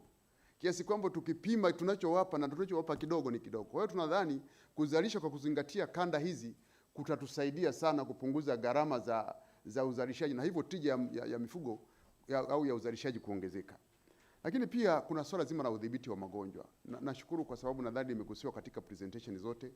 Ni la msingi sana swala hili la udhibiti magonjwa. Katika eneo hili tunasisitiza sana kuchanja mifugo. Chanjo inatusaidia kukinga mifugo ambayo pengine ingetusababishia kupata uzalishaji mdogo na pengine kupata hasara ya kufa. Lakini kuna swala zima la mbari. Mbari kwa Tanzania, mzungumzaji mmoja amesema kwamba kwa nini nataka ng'ombe wakubwa zaidi na wengine wadogo. Kimsingi tunaboresha ng'ombe kulingana na mazingira yetu. La kwanza, si kwamba ng'ombe wote watakwenda kwenye kilo 6,000, 600, 1,000, hapana. Tunaweza kawa na ng'ombe hata kilo 400, 300, lakini wanahimili pia mazingira yetu. Hilo pia lazima liangaliwe kwenye uboreshaji wa mbari ili kusudi tija ipatikane, lakini pia na mazingira ambayo Tanzania sisi tunayo yaweze kuzingatiwa, kwa sababu ng'ombe wengi naweza kukuta kwamba hawezi kuhimili mazingira. Kwa hiyo lazima ng'ombe huyu tunayemboresha aboreshwe kulingana na mazingira yetu ya Tanzania. Lakini kuna huduma saidizi. Hili ndio za msingi zaidi, kwamba ili tija ipatikane lazima kuwe na huduma za ugani zinazomfikia mfugaji. Hili ni la msingi sana. Na tuna changamoto kidogo katika eneo hili, nadhani serikali inaendelea kulifanyia kazi na inajitahidi. Tunahitaji wagani zaidi ya 17,000 nchini. Lakini kwa sasa tuna wagani kama 3,795 waliopo. Kwa hiyo tunaona kwamba kuna changamoto hiyo, lakini serikali bado inaendelea kulifanyia kazi. Lakini huduma hizi ni za msingi sana katika eneo hili ili kuongeza tija pia. Lakini pia kuna vyama vya ushirika. Ni muhimu sana. Kuwepo na vyama vya ushirika ni muhimu sana katika eneo hili. Lakini ongezaji thamani tuna imani ni muhimu, hasa kutumia masoko ya ndani. Ulaji wa nyama kwa sasa ni takriban kilo 50 kilo 15 kwa mwaka. Lakini tunachohitaji iende angalau zaidi hata kilo 50 kwa mwaka. Kwa soko letu la ndani pia litasaidia kuongeza uzalishaji. Na ukishapata soko, ina maana hata wazalishaji watakuja kuzalisha kwa tija kwa sababu soko lipo. Lakini kuna soko la Afrika Mashariki na soko jingine la Afrika ambao kufikia Oktoba tutasaini mkataba ule ambao sasa tutakuwa na soko la pamoja la Afrika ambalo litatusaidia kuongeza wigo wa soko pia. Tungeomba zaidi kwenye private sector kuwekeza katika maeneo ambayo yanahitajika, lakini private sector sasa hii nadhani, kwa sababu hata sisi kwa mfano kama sekta ya mifugo tunao dawati letu la sekta binafsi ambao tunashirikiana na nyinyi vizuri sekta binafsi kuwaunganisha na vyombo vya fedha ili muweze mitaji hasa kuja kuwekeza katika sekta hizi ya mifugo. Nadhani jambo moja la msingi sana, lakini serikali tutawekeza kwenye miradi ile mikakati. Kwa mfano kwenye mnyororo baridi, unajua kwenye mazao ambayo pia yanaharibika kwa haraka yakiwemo maziwa. Kwa hiyo mnyororo baridi ule, kuna maeneo ambako tunaona private sector kuwekeza inaweza isiwekeze kwa haraka zaidi. Tunaona ni vizuri serikali kuwekeza katika maeneo ya kimkakati kama hayo, lakini pia katika maeneo ya hasa maeneo ya viwanja vya ndege na vitu kama hivyo, ili kusudi maziwa pamoja na vitu vingine vinapokuwa vinasafirishwa viweze kusafirishwa vikiwa katika hali yake na ubora wake unaotakiwa katika. Lakini kwa mfano vituo vya kukusanyia maziwa ndio changamoto kubwa tulionayo nchini pia. Haya ni maeneo ya kimkakati serikali na imani inayatilia mkazo katika kuwekeza pia katika maeneo hiyo. Kwa kufanya hivyo basi tutapata matokeo makubwa. Kwa mfano tutaongeza ajira, usalama wa chakula, uchumi wa nchi utaongezeka pamoja na taifa pato la taifa kuongezeka. Kwa sasa sekta ya mifugo inachangia katika pato la taifa ni asilimia 7.1, lakini kwa sababu ina wigo mpana katika maeneo mengi na inaajiri wa Tanzania zaidi ya milioni 4.5 na inaweza kwa hiyo kuchangia kikubwa zaidi ya hapo. Kwa hiyo nilikuwa naomba eneo hili pia liangaliwe kwa namna hiyo katika private sector na wadau wote waweze kuliangalia kwa namna hiyo. Kwa hiyo ningependa kuchangia mambo hayo katika eneo hili la sekta ya mifugo katika kuwezesha kuunganisha sekta ya mifugo katika fursa zote ambazo zimezungumzwa kwa siku ya leo. Asanteni sana. Nashukuru sana ndugu Zefania. Na nataka nirudi kwa ndugu Madala. Kuna maswali mawili ambayo Mtambalika alikuwa ameyatoa au ameyapose kwako. Naomba kama unaweza kujibu ndani ya dakika moja. Najua muda kidogo umekwenda, lakini muhimu hasa kwenye uwekezaji. Na kama tunasema zaidi kwa culture, je, tuna viwanda vya kutosheleza upande wa chakula cha samaki, na je vifaranga wanapatikana? Kwa sababu hasa vifaranga kidogo tulikuwa tukisikia kwamba vifaranga havipatikani. Kama nakusha kwa culture na vifaranga havipo, chakula kipo, uwekezaji hautaweza kufanyika. So maybe nirudishe kwa dakika moja kama unaweza kujibu hao maswali mawili alafu tuendelee. Asante sana. Nadhani mnasikia.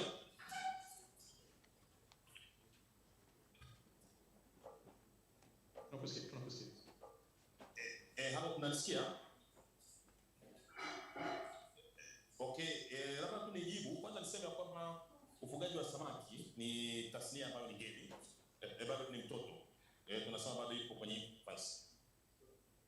Idara ya ukuzaji viumbe maji ilianzishwa mwaka 2008, kwa hiyo kumekuwa na efforts nyingi, lakini miaka hivi karibuni tumeanza kuona, kama mlikuwa mkitazama hiyo presentation nilionyesha graphic ikionyesha ukuaji wa tasnia ya ukuzaji viumbe maji. Kwa hiyo imekuwa inakuwa. Sasa unapokuwa na tasnia ambayo ni mpya, unakuwa na changamoto. Unajua ufugaji samaki kama ilivyo shughuli zingine, we say it is a private sector led and demand driven. So when it comes to supply of inputs, fingerlings, feed, it is almost like a story of chicken and egg. That what should come first? Should we have inputs in place before we can have production, or should we have production in place before we can have inputs? So we have that challenge. At the moment, we have 28 hatcheries with the capacity to produce over 25 million fingerlings per annum. We have 11 feed plants with the capacity to produce over 875 tons per year. With the fingerlings, I would say we are more or less getting there. From 2008, I've not received a request to import fingerlings from outside the country. We used to import fingerlings from Kenya and from Uganda, but with the promotion of investments, people to invest in hatcheries, at least we've had a good response, and we're more or less coming to satisfying our internal demand. The only challenge is linking hatchery producers and the demand areas. That's the bit which we have challenged, because there are places you go and you find that people have fingerlings and they cannot, there are no customers, and in other places you go and you see fish farmers are looking for fingerlings and they cannot get them. But on the feed, it is still a challenge. And one of the big challenges with the feed, if you want to have a proper feed plant, its investment is huge. You are talking of, I think, a plant which produces like 4 tons per hour. If it comes from Europe, it's around 1.5 million euros. And these people have to be assured of the markets. At the moment, as I mentioned, in one of the challenges, our fish farming is still predominated by subsistence fish farmers. And with the tilapia, which can feed on natural pond productivity, it can also feed on farmed feeds. Sometimes it does not put that big demand for feed. So many investors tend to be reluctant to invest in feed plants in the country. So we are now trying to promote fish farming so that we build that critical mass of commercial fish farmers, which will therefore encourage investment in feed production. However, our government, after seeing that challenge, it has removed VAT and import duty from all feed inputs. So at least that has brought a relief to the fish farmers as we keep on building the critical mass of fish farmers to create sufficient demand to advance investment in fish farming. Okay. Thank you so much. In production. All right. Thank you so much. I've not spoken about cage culture in the Indian Ocean. We do not have yet cage culture in the Indian Ocean. In the Indian Ocean, we are doing seaweed farming, and now we have started sea cucumber. One thing which we are doing, we are at the process of building a national manufacturing resource center in collaboration with the University of Dar es Salaam, so that we can develop appropriate technologies for producing fish and other marine aquaculture organisms. Because the challenge is we do not have cage fish farming, we don't have a fish.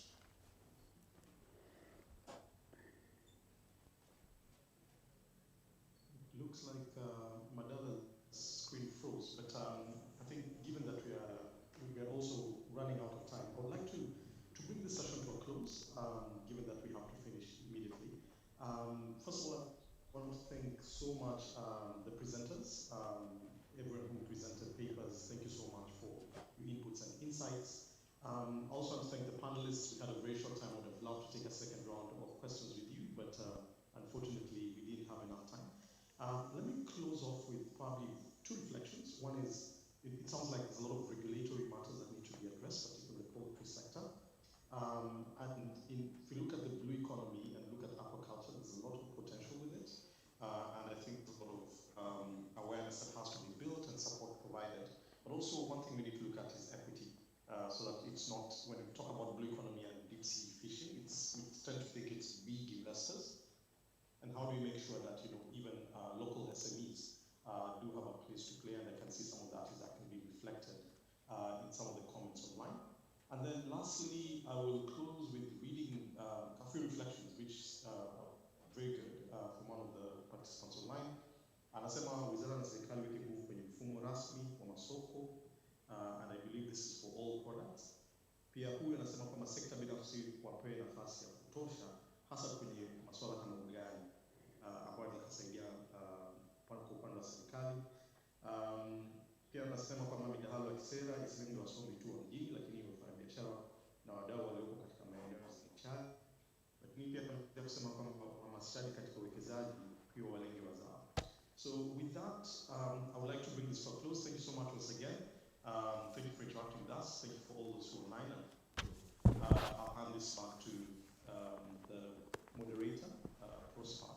And thank you so much, everyone. Have a good day and stay safe. Thank you.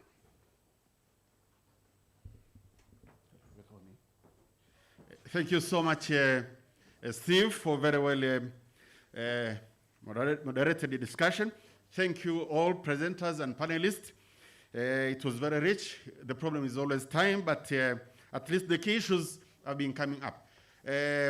For sure, personally, I had a lot of things that I could have asked and contributed, but of course, maybe I'll do it in writing. But one thing that I think we have been missing, maybe when it comes to livestock, let's say there are a lot of discussion on dairy, and I think we all think about cattle, which is okay, but I understand that there are some who are doing goat dairy or something like that, and I think it is somehow forgotten. And how to declare a conflict of interest, I'm in that sector, and I feel myself forgotten. When it comes to blue economy, yes, it's a growing thing, very big, and Zanzibar, I think, I'm sure, has been doing better than mainland. It has policy, it has the whole ministry on blue economy and policy, and actually on Saturday, I'll be having a presentation in Zanzibar exactly on that, and I'll be writing on this. Within Africa, South Africa has a very focused eye on blue economy and what they call Operation Pakisa. I think those are part of issues that could come up as well. We could learn more and more. Now, before we break, we request all those present here physically and online to go to, to take the survey. There is a stakeholder survey, which is on assessment of research landscape in select African countries. If you go to the website, aapc.or.tz, please help us take the survey. It doesn't take long, and you would have done us a very good service. After that, then, we'll break, and please, when we break, we'll have to come on time, because time, and I can see there are some more announcements here.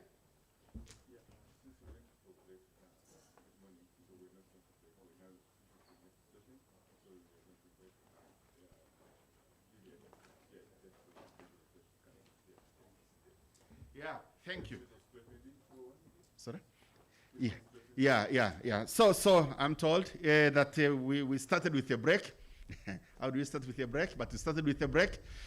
Now we will go to the second session. But then, you can stretch exactly where you are for a minute or so. And we'll be welcoming Gilead Terry, who is the next facilitator. Gilead, I think he is ready, and he's facilitating online. Gilead from the World Bank, I know formerly TPSF, a young man, very dynamic young man, and he knows these things better. Gilead, are you in place already? Loud and clear, Professor. I'm not sure if you can follow me. Sorry? Am I audible? Very much so. Fantastic. Good. Fantastic. Great. Would you want me to kick it off, or do you want to give participants a minute or two? I think kick off. Those who wanted to stretch, they can stretch it silently. In hand of time. Yeah. Thank you very much, Professor. It's quite good to see you, and it's quite good to follow up the conference. I think things have been happening over the last couple of days, and quite an interesting platform. Now, we are going into the session where we talk about input substitution value chains, and I think this is a key question, especially when Tanzania is geared to move towards industrialization. This has been a huge cornerstone of Tanzania's development vision. Phase 1, phase 2, and even when you look at FYDP 3, there's a lot of references to input substitution, and it's quite key that we will be talking about this today. Now, we have 3 presentations. They will go back to back, and then we'll move into a discussion. We have Gabriel Bura, who will give us a presentation on the leather industry, and then we have Richard, who will talk to us about textile, and then Jackson will talk to us about the sunflower sector. Now, these are also quite heavy import sectors, and there has been a lot of effort, not only from private sector but also from government, to support import substitution, and looking forward to hearing this. And then we will have Brigitte, Timothy coming in as part of our panel, but we will also have Jackson again join on the other side of the panel and share his experiences as well. So now, to kick it off, may I kindly welcome Gabriel. Now, Gabriel, can you hear us?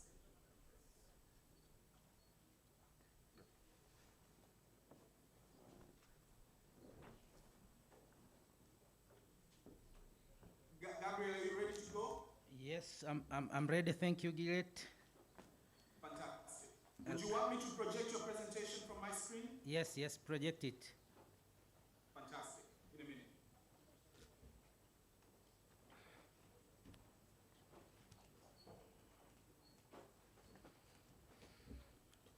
Hello, do you hear me?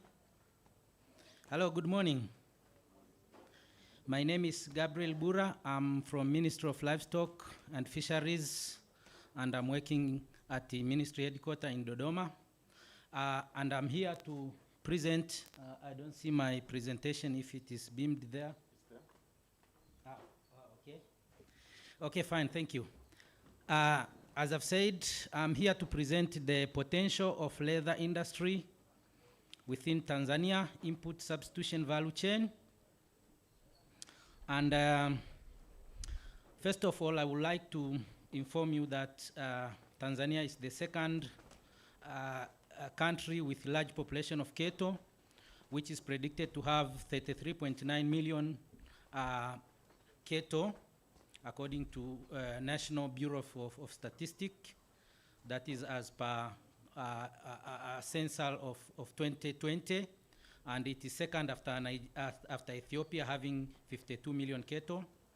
And we have also other livestock species that we have 24.5 million goat, 8.8 million. And out of those cattle, we were able to produce 11.7 million pieces of hides and skin, and that is 4.17 million pieces from cattle, 5.96 million pieces from goat, 1.6 million pieces from sheep. And that production of hide and skin is expected when we consume cattle at an offtake rate of 12.5%, 28% goats, and 29% sheep. And from above a production of hide and skin, when we divide, we can, on average, we can produce 32,707 pieces of hide per day. That is production per day. And if we process 11.77 pieces of hide and skin, we were able to produce 138.7 million square feet. And when we decide to manufacture an adult shoes, we were able to produce 55 million pairs of shoe. And that table shows the production of hide and skin, as I've explained above. That if we consume a meat from cattle, we were at the 12.5. We were able to produce 4.7 pieces and 5.96 million pieces for 28 for goats. That is the potential we are having.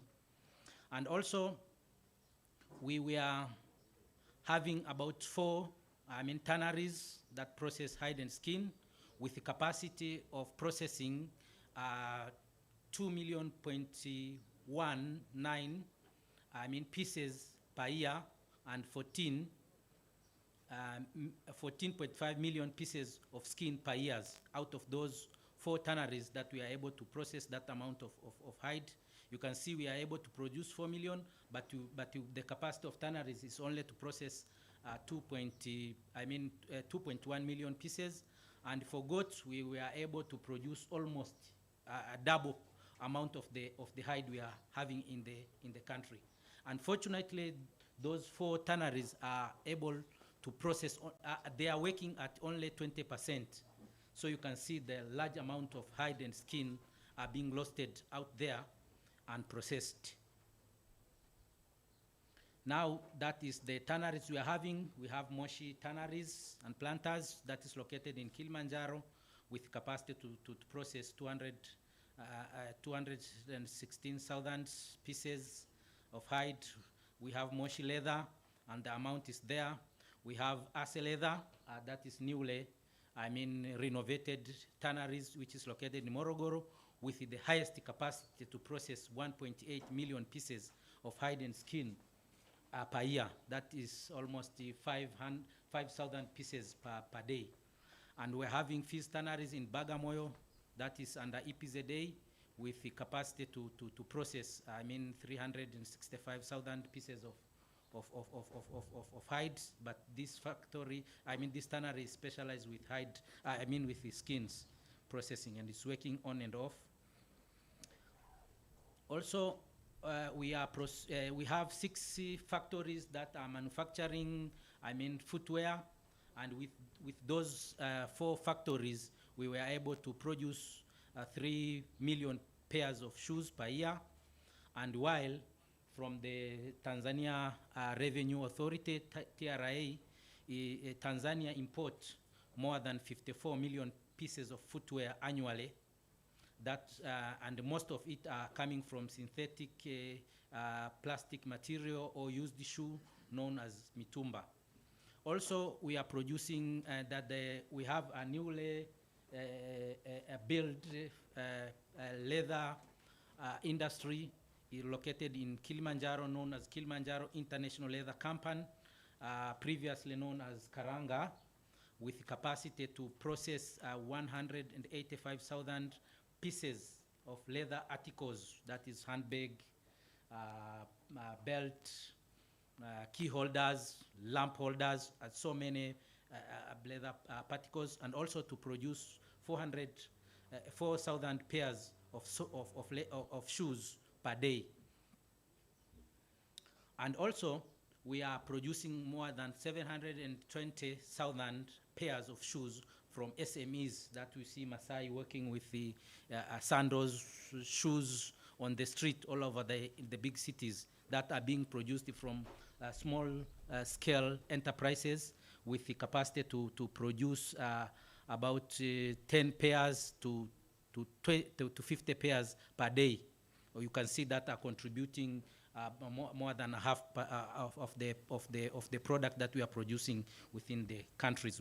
Currently we have more than 150 SMEs in the country, and that is the picture showing the Kilimanjaro International Leather, previously known as Karanga. You see that is the factory, and you can see the machines installed with the expert from Italy, with the high tech, and also it has started, currently it's producing ladies' shoes, men, children's shoes, and so many other products. And this investment has costed government more than 76 billion Tanzanian shillings. That is for the leather, the shoes, and they are also planning to build tanneries, and when that is completed, it is going to produce, the investment will cost about 136 billion Tanzanian shillings, and that comes from PSSF, Social Security, and the Karanga prison. And these are the factories that are 6 factories that are producing footwear in Tanzania. We have Bora shoes, we have Himo tanners, we have Wiso, we have Ital shoes, Karanga prison, and we have Kilimanjaro and the SMEs. That is where we can get 3 million pairs of shoes that we are having. And as I've said, that as please, if you can move okay, the leather, the the articles that I've been talking about, that is the lamp holders that are very highly demanded by the tourists when they visit some areas in Arusha there. They pick up, they go with it. So we are earning a lot of foreign money from these leather articles.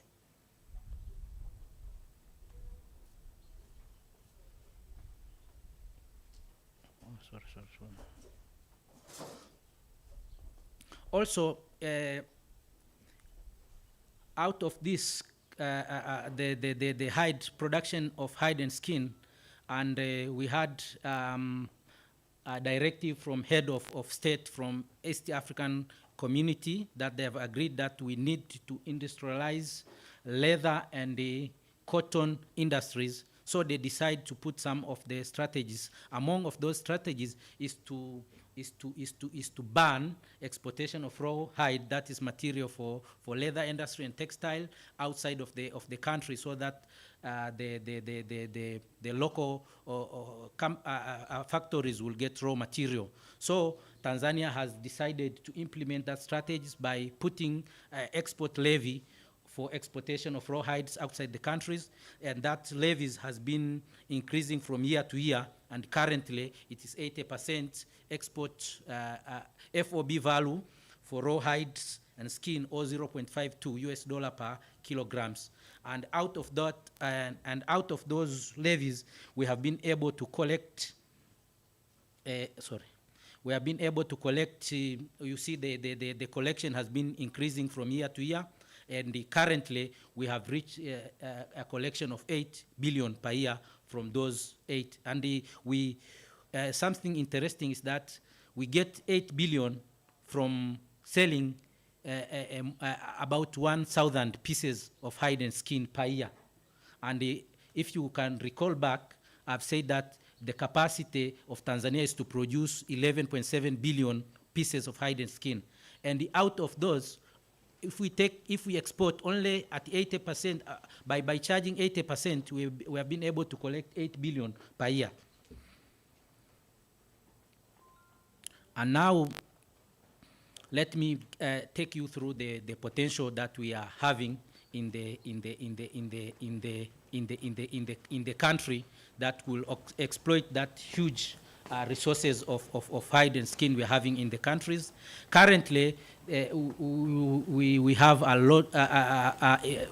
The government is investing. Mr. Bura, maybe just to interject, let me just notify you that your 10 minutes are up, and just give a few more minutes to speak up. Okay, thank you very much. To take you through some of the strategies that will enable us to exploit that huge resources we are having. We are constructing 8 new modern abattoir facilities that will have some facility to make sure that the hides and skin are being flied with the high qualities, that we have promoted the investment of 136 billions in the modern factories to manufacture goods. And also we have installation of new technology. And also we are having a legal framework that we have leather, we have hide and skin Leather Act of number 18 of 2008 and its regulation, and we have the leather sector development strategies. All of them are strengthening on producing of high quality hide and skin for the processing and manufacturing of the goods. And those modern abattoirs, as you can see in the table. Something interesting is that of which probably make the country not to benefit from these huge resources we are having is this. You can see currently when you go to the slaughter facilities, a piece of hide is being bought at the maximum 5,000 per piece. And when that piece is taken through the processing, I mean, if we process at wet blue, at the stage of wet blue, that piece of hide, the price will go to 41,000. That is increment of about 241% increase. And when that piece of hide is processed to crust stage, the price will become 47,000. And that is increment of about 276%. And when that piece of hide, which is bought at the 5,000 shillings, is processed to finish the stage, that means that will go to 58,000, which is increment of 340% increment. So you can see along that processing, there are a lot of there is very huge increment of the price of that piece of hide, and that makes our product becomes more expensive compared to product produced in. So we need to go into to study what exactly make that increase in the price. And now we have some of the issues that we think are making our product not to be competitive. You see, that the leather products are, first of all, are expensive, that normal Tanzanian cannot buy a shoe made of leather because it's expensive. And also we have issues of poor quality of locally made leather product that customers are complaining that the products are of low qualities, and also of lack of awareness on customers of importance of leather products. And how are we going to, what are we planning so as to make our products, our leather shoes competitive? That we are working to improve our genetics of our animals using artificial insemination, and currently annually we are inseminating more than 77,000 cattle, and the conception rate and that has shown an conception rate of 60%. Sensitization of farmers to use plastic ear tags instead of iron branding. Also to subsidize acaricide to make that animals, the hide are not destroyed by ticks and others. Also enforcement of law, that we have been able to appoint 113 hide and skin inspectors that will be responsible to make sure the hides and skin are producing of high quality, so that the factories are getting a good quality raw materials. Licensing of the premise, investment in turning subsectors and factories to improve the technology, as I've shown that we have now factories with high tech that can produce, I mean, the product which is in quality is equivalent with the one produced in Italy or Brazil. Also, we have to promote Tanzanian to purchase locally, that we are creating awareness. People should be able to understand why is it important, what is the benefit of putting or wearing or purchasing shoes made from leather. Also, governments are working to remove some of the levies that, levies for chemicals used for tanning and the accessories.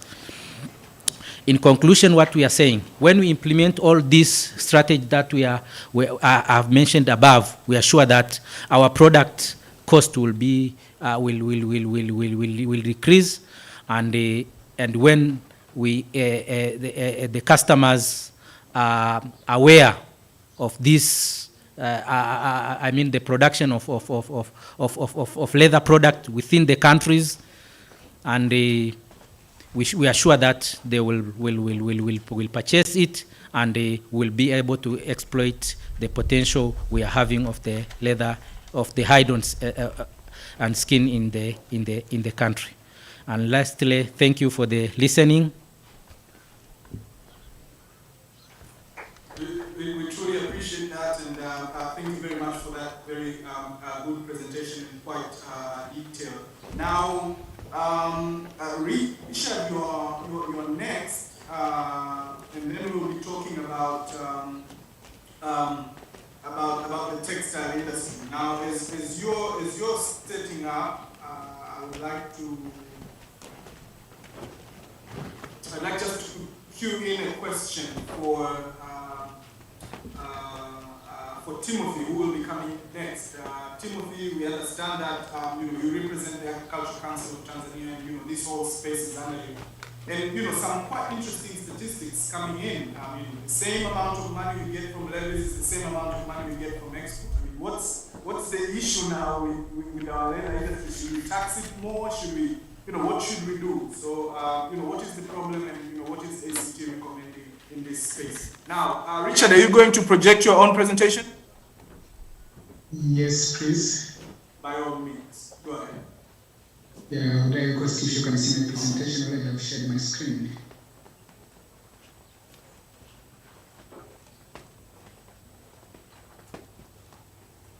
Terry, can you confirm that you can see my screen? Yes, we can see it. Go ahead. Okay, thank you. Thank you, Terry, and thank you, everyone. My name is Richard Mugamba from Gatsby Africa. I'll be presenting on the substitution of the second-hand clothing market through the decrease of textile production. So to give a quick context, is that Tanzania used to have one of the... So maybe just one second, Richard. You have 10 minutes and I'll stop you on the 10th minute. Okay, thank you. On the quick context, that Tanzania used to have a large manufacturing industry, especially the textile and apparel, and this started by the government investment in the 1970s to the 1980s. We used to have more than 30 factories, textile and apparel manufacturing, and there has been a decline. This started in the late 1980s. Currently, we are only having 9 operational factories in Tanzania. On the map on the left, in the green, shows the current distribution of the manufacturing firms that are currently operational in Tanzania. And this industry to employ over 40,000 employees in those 1980s, and currently is on around 10,000. There was a recent decrease after the COVID impact hit. There are some closure and reduction in the workforce in some factories. And currently, of all the cotton that is produced locally from Tanzania, only 20% is consumed locally by the local processor, the manufacturers in Tanzania. The rest of the cotton rate is exported in raw form, which is a big concern and a call for investment to do value addition in the country. So one of the reasons for the decline of the industry, this was after the liberalization, which exposed our underinvested domestic firms to global competition. And this is not only for the textile, but for the wider manufacturing sector and the other industries. So by then, this called for an improvement in productivity, but also in investment in technology and modernization. But also with this liberalization, there was inflows of the second-hand clothing, which to a great extent also impacted the domestic manufacturers, and people were preferring to these new designs and variety of products that were coming in as second-hand clothing. Towards the 1990s, there was a slight recovery after privatization, but still these factories couldn't perform well due to the fact that they had poor technology, which is still the case until today. There are little investments. On the left is where I just put a picture of one of the ancient weaving technology using the shuttle, which is still used today. If you go to the look at the picture of the production, domestic production and consumption, in total, Tanzania consumption, let me highlight this. Like the total demand is currently estimated to be 763 million pieces a year. But out of this, only 43 is supplied from the domestic manufacturers, 4 million being from the largest firm and 39 from the SMEs. These large firms, they're just selling a small portion in the domestic market, and the huge one is exported, which is 16 million. So the rest of 720 million pieces, which is demanded a year, is imports. And this is constituted of 2 new imports, which around, that's new clothing imported, around 170 million, and the rest, which is more than 500 million pieces, are imported as second-hand or mutumba. And the Tanzania firms constitute only 20% of these new clothing that are currently supplied in the domestic market, and the rest is imported mainly from China and the other Asian countries. If you look on the trend now, look at this graph. there is a shift in demand. Currently, the population seems to be preferring the new clothings, shifting away from the mitumba. It's because currently there is cost-effective imports from those countries I mentioned, but also there are those diverse range of product designs and style coming in as new. So people, the shift is now towards the new clothings. If you look at this graph in the light blue, the growth of this demand is at a rate of 8.3%, whereas for the second hand is around 1.6%. What does this mean? This is contributed by the rising income levels in Tanzania, but also which means the purchasing power is now sufficient enough for people to go for new clothing, provided that they are preferred styles and designs, but also the consumer preference. I think, even in from the esteem point of view, everyone would want to put on new clothing, provided that the other factors are supportive. On the estimate, it's estimated that by 2026, the demand for domestic clothing will be around 1 billion pieces a year.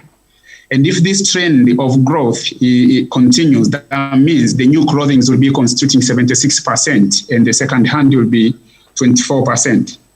What does this tell us? That the second-hand clothing has not prevented the development of the new market in Tanzania. So now the issue, what's the issue? Now, see, although new clothing is declared as second-hand to attract lower duty, is a serious issue. This takes me to my second slide. And looking at what we call second-hand clothing, is not actually the same, but this is done deliberately to cheat the system in order to attract lower import duties. And these are the ones that are suffocating the local manufacturers not to compete fairly on the ground, and is constraining their improvement and investment and growth in capacity. We see there is an issue that's called undervaluation. Undervaluation is you just declare a lower value of the actual price. And then there's under declaration, that means you don't put in properly all the entire products that are coming in. And this is what is being done in the customs process. There is one quote here from one of the manufacturers saying it is the cheats, the new clothing that is deliberately undervalued, under-declared, or smuggled into the country, which is destroying our ability to compete in local markets. So you see, these, what you call mitumba, there are three categories. One, there are those unsold end of season new clothes in the stores that are always cleared out during the at the end of the season, and mainly sold to traders who are trading mitumba, and they are imported as mitumba, while these are new clothes. And you can see those in Mwenge and somewhere else you go find a nice dress still with the price tag, but sold in the mitumba. Then there are those worn clothes, which is actually should be the one called mitumba, and there are those new clothes that are deliberately imported in bales, bundled and declared to be mitumba, only to attract the lower import duty into the domestic market. And these are the ones that are really suffocating our industry. So looking at the feasibility of import substitution, that the greatest opportunity for rapid growth and industrialization in the domestic market, the focus should be looking at substituting the new clothing market than only focusing on the second hand. Because if the shift is, as we see, and the trend is progressing, that means as long as there is provision of the new clothing at good quality, low affordable price, people will be preferring to new clothing. So that's where the focus should be. And we see the domestic market are losing out as this market is growing for the new clothes. The domestic market is losing out to more competitive imports from China and elsewhere. And this is because there are different levels of constraints that are inhibiting the competitiveness of this industry. And this can be categorized in two parts. One, there are those that are outside the firm's control level, which is around the business and regulatory environment. And this includes availability of affordable capital for investment, talk about skills, we talk about cost and reliability of utilities, that's power, electricity, that's power, water, and gas, but also import duties on some of the inputs and raw materials that are not locally available or in terms of either quality or price, which makes also the production cost higher. And there are those, complex tax burden that also contributes to the manufacturing cost to be high. More importantly, the improper taxation of the imports, which is a key problem. And if this was done, that means there is a fair competing ground, and then the local manufacturer can compete with imports. This leads to the poor performance of the factory in terms of the technology they are using to produce, and then also there is low capacity of the management and supervisory levels within the firms, low productivity, and when you have all these issues, that means you will be producing low quality products and at a higher production cost. At the end, in terms of the sector performance, you'll be uncompetitive, and then you'll always have a smaller market share. So what are the priority areas that are recommended for at least to do the intervention to support the growth of this industry? One is around developing the skills that are really tailored to the needs of the industry. And another one is around the financial mechanism, and not just having a blanket finance rate or anything. There should be some priorities set to revive this sector based on its importance and potentials to employment creation, value addition, and the other multiple effects that we understand from this sector. But also the proper taxation of imported clothing. This has been a cry of the industry, and the industry association has been doing this. We thank God that there's some improvement. We see there was revision of the import duties on the cotton, kitenge, and kanga, but also in this new finance bill on the import of yarn.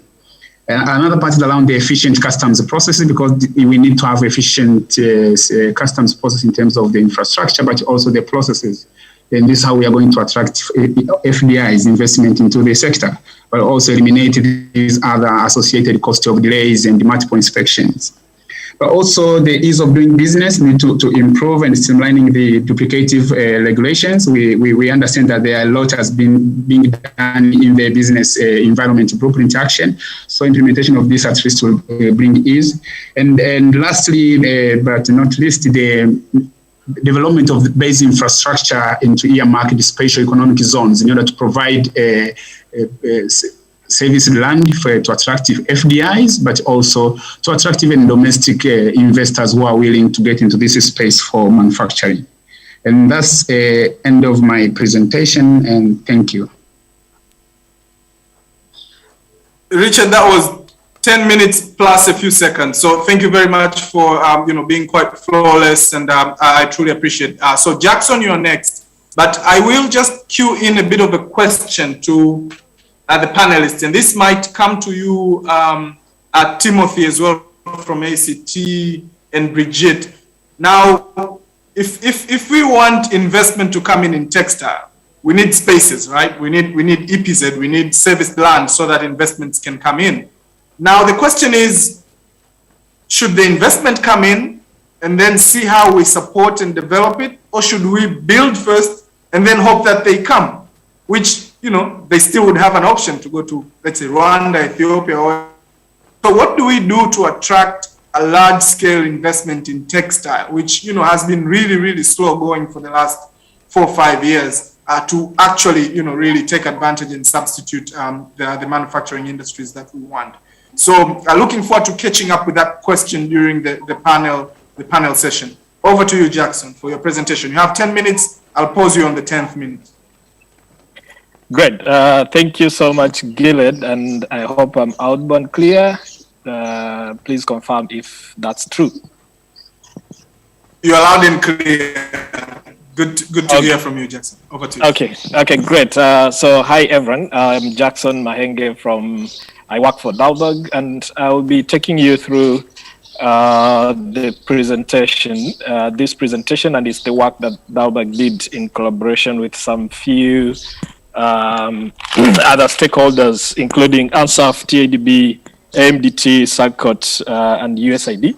So what we did is we actually looked at the impact of the government plus other stakeholders' support in the sunflower sector in the past 4 years. So let me give a bit of a context very quickly. So in the past 4 years, government and other key stakeholders in the sunflower sector intervened significantly in the sunflower sector through different interventions. So we did this study to actually look at a few things. One is to assess the progress of the sunflower sector after those interventions, but also identify the promising developments across the sector, assess the remaining challenges, and if there is any unintended consequences in the sector, but also synthesize some recommendations for policymakers and other key stakeholders that would help to strengthen the sunflower sector going forward. So, as I mentioned, that actually the government and other stakeholders have done quite significant. Let me start with some few interventions that the government actually did. So there were positive regulatory attention, such as fast tracking registration of hybrid sunflower seeds, but also from the bank side, TADB loans to AMCOS and farmer groups to support production, increase crude and refined palm oil duty. And we all know that actually this increased from 10 to 20% for crude and 25 to 35% for refined. But also remove of VAT on solvent extraction machinery and sunflower byproducts. Development of national sunflower sector strategy. We actually know that it actually ended, and there are plans to review it, or rather develop another strategy. But also there was an introduction of 10% raw seed export tariff to promote value addition and industrial growth. On the part of the private sector and development partner, we actually see the TADB credit guarantee scheme to commercial banks that actually help to support the farming, seed production and processing operations. But also we did see programs that are actually implemented by different stakeholders. We see there's a program by MDT from 2016 to 2021, but also the other key stakeholders like Livelihood Basics Tanzania, SDC, IFAD, Acacia Farm Concern International, One Acre Fund, and Faida Mali, all those interventions on the sunflower sector. So there are few progress since 2017, 2018. We have seen some progress in the sector, in the investments, but also access to finance for farmers. So few progress that we have seen on the sector. One is private investment in sunflower seed multiplication, but also a range of processing investments made in the sector. And we know some of the investments are actually underway. Some are medium and some are potentially very large. But also large investors are now engaging in sunflower contract farming schemes.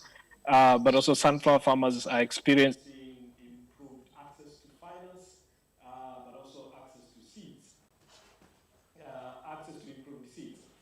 But also sunflower oil production and consumption, we actually say they have risen because we need to have hard data to confirm that. On the seed production or seed developments, so the investments that have been made on the seed sector and private investment in seed multiplication have been done. And we have seen that has helped to cut the price of high-yielding hybrid sunflower seeds by almost 60%. And we have a very live example of investment that made by Silverlands. And this was actually, the investment was done given the push of the government to develop the sunflower sector. And that was a motivating factor for the investment.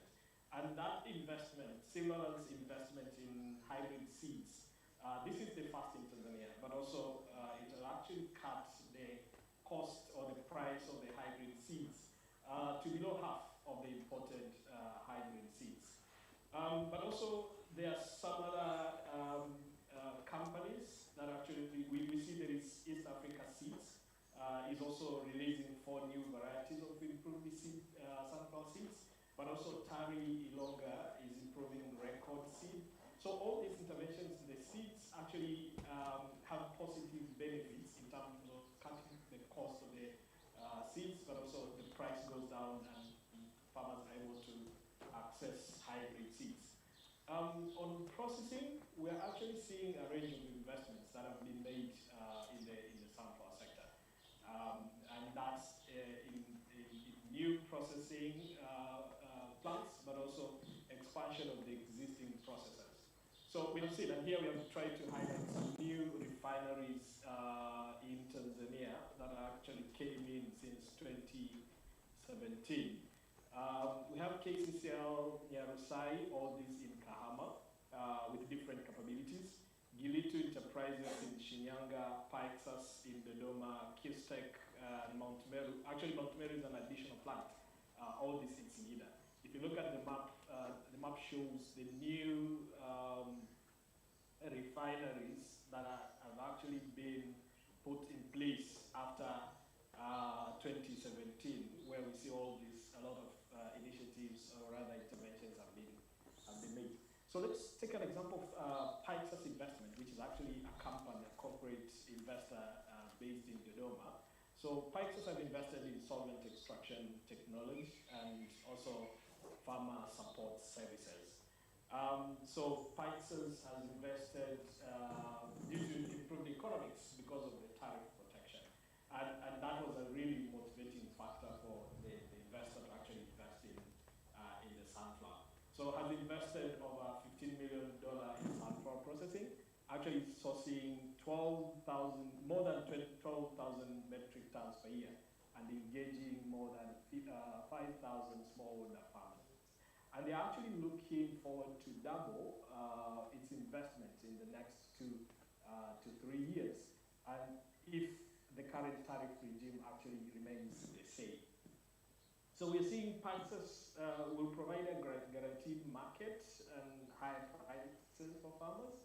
In some of the stakeholder interviews that we did, actually it came out very clear that the investment, or rather the model that Pyxus is using, is one of the game changer in the sector. So a lot of investment is made by Pyxus. You can see Pyxus provides extension services and additional agronomy support worthy $1.2 million US per year, but also provides $1 million US in working capital, financing to smallholder farmers to cover the upfront costs of seeds and fertilizer. So let's look at the financing. Also, we're seeing some progress in the financing, and farmers are actually experiencing improved access to finance and also seeds from commercial and non-profit actors. So I actually gave an example of TADB guarantee scheme that has actually made an investment of more than 800 million Tanzanian shillings in the sunflower sector. But also, TADB as a bank actually lent directly to AMCOS and specifically for sunflower production, and has provided more than 1.3 billion to 7 AMCOS. So there are all those progress, but there are a few challenges that we actually saw as we did the review. So few challenges that we saw. One is many processors still cannot source sufficient affordable quality seeds, and this is due to productivity that's actually resulted by lack of good agronomic practices. We actually see insufficient investment in the solvent extraction. There anecdotal evidence indicates that smuggling of palm oil has also increased. And lastly, the VAT exemptions that are actually done by the government, which are the very good initiatives in development of the sector, are not very clear with all the players. So there are players in the sector, but are not very clear with all the tax interventions that are made by the government on the sector. So we had actually recommendations on what need to be done, and we grouped them into two groups. The first one is policy recommendations, and what we're saying on policy is we should remove VAT by zero rating crude and refined sunflower oil to boost the demand for domestic refined sunflower oil. And we're saying by doing that, we'll be able to, the sunflower oil production will jump by 30%. And also what we're saying is that doing the exemption will actually lead to drop in tax revenue for year one, but increase from year two going forward. So in just year one, the tax revenue may drop, but will increase from year two and going forward. The second recommendation on the policy is we should maintain the VAT exemption on solvent extraction machinery and sunflower byproducts. This will actually help to continually improve sunflower processing technology. So there are also recommendations around investment. And what we're saying is we should invest 10 to 20 billion Tanzanian shillings in helping 5 to 10 existing sunflower processing companies to upgrade their technology to solvent extraction technology, to help develop farmer management programs. And here we're saying the technology will help to will enable processors to produce more oil. That will reduce prices and make it competitive with imported palm oil. But also the farmer management programs that I said earlier will also help to ensure that farmers invest in high yielding seeds and follow best agricultural practices, which will increase yield, utilization, and profitability of processing facilities that we have in the country. And the last recommendation that we have on investment is we should invest 20 to 40 billion in providing loans to smallholder farmers to access improved seed varieties. And this will allow farmers to increase their yields by 3 times and their margins by 2 times. So those are the recommendations that we're making after the review. So I think I covered most of the things that we actually did in the review of the sunflower sector. Thank you so much. Over to you, Gilead. Thank you very much, Jackson. That's very good and quite insightful. Thank you very much. So I will come back to you with a question. I mean, this is a broad question. It's beyond sunflower, but it's just, overall the question of import substitution, if it's even really worth pursuing it, or we should just, focus on other alternatives. And this is not entirely because we don't have the demand, but it feels like production costs are consistently high. I mean, if it's not seeds, the next thing it's electricity. If it's not electricity, then it's cost of labor. If it's cost of production, it's inputs. I mean, it's taxes and so forth. And I'm just wondering if it might be just feasible to leave it like that and actually just focus on areas where we have more competitive advantage. And it's just food for thought, much beyond the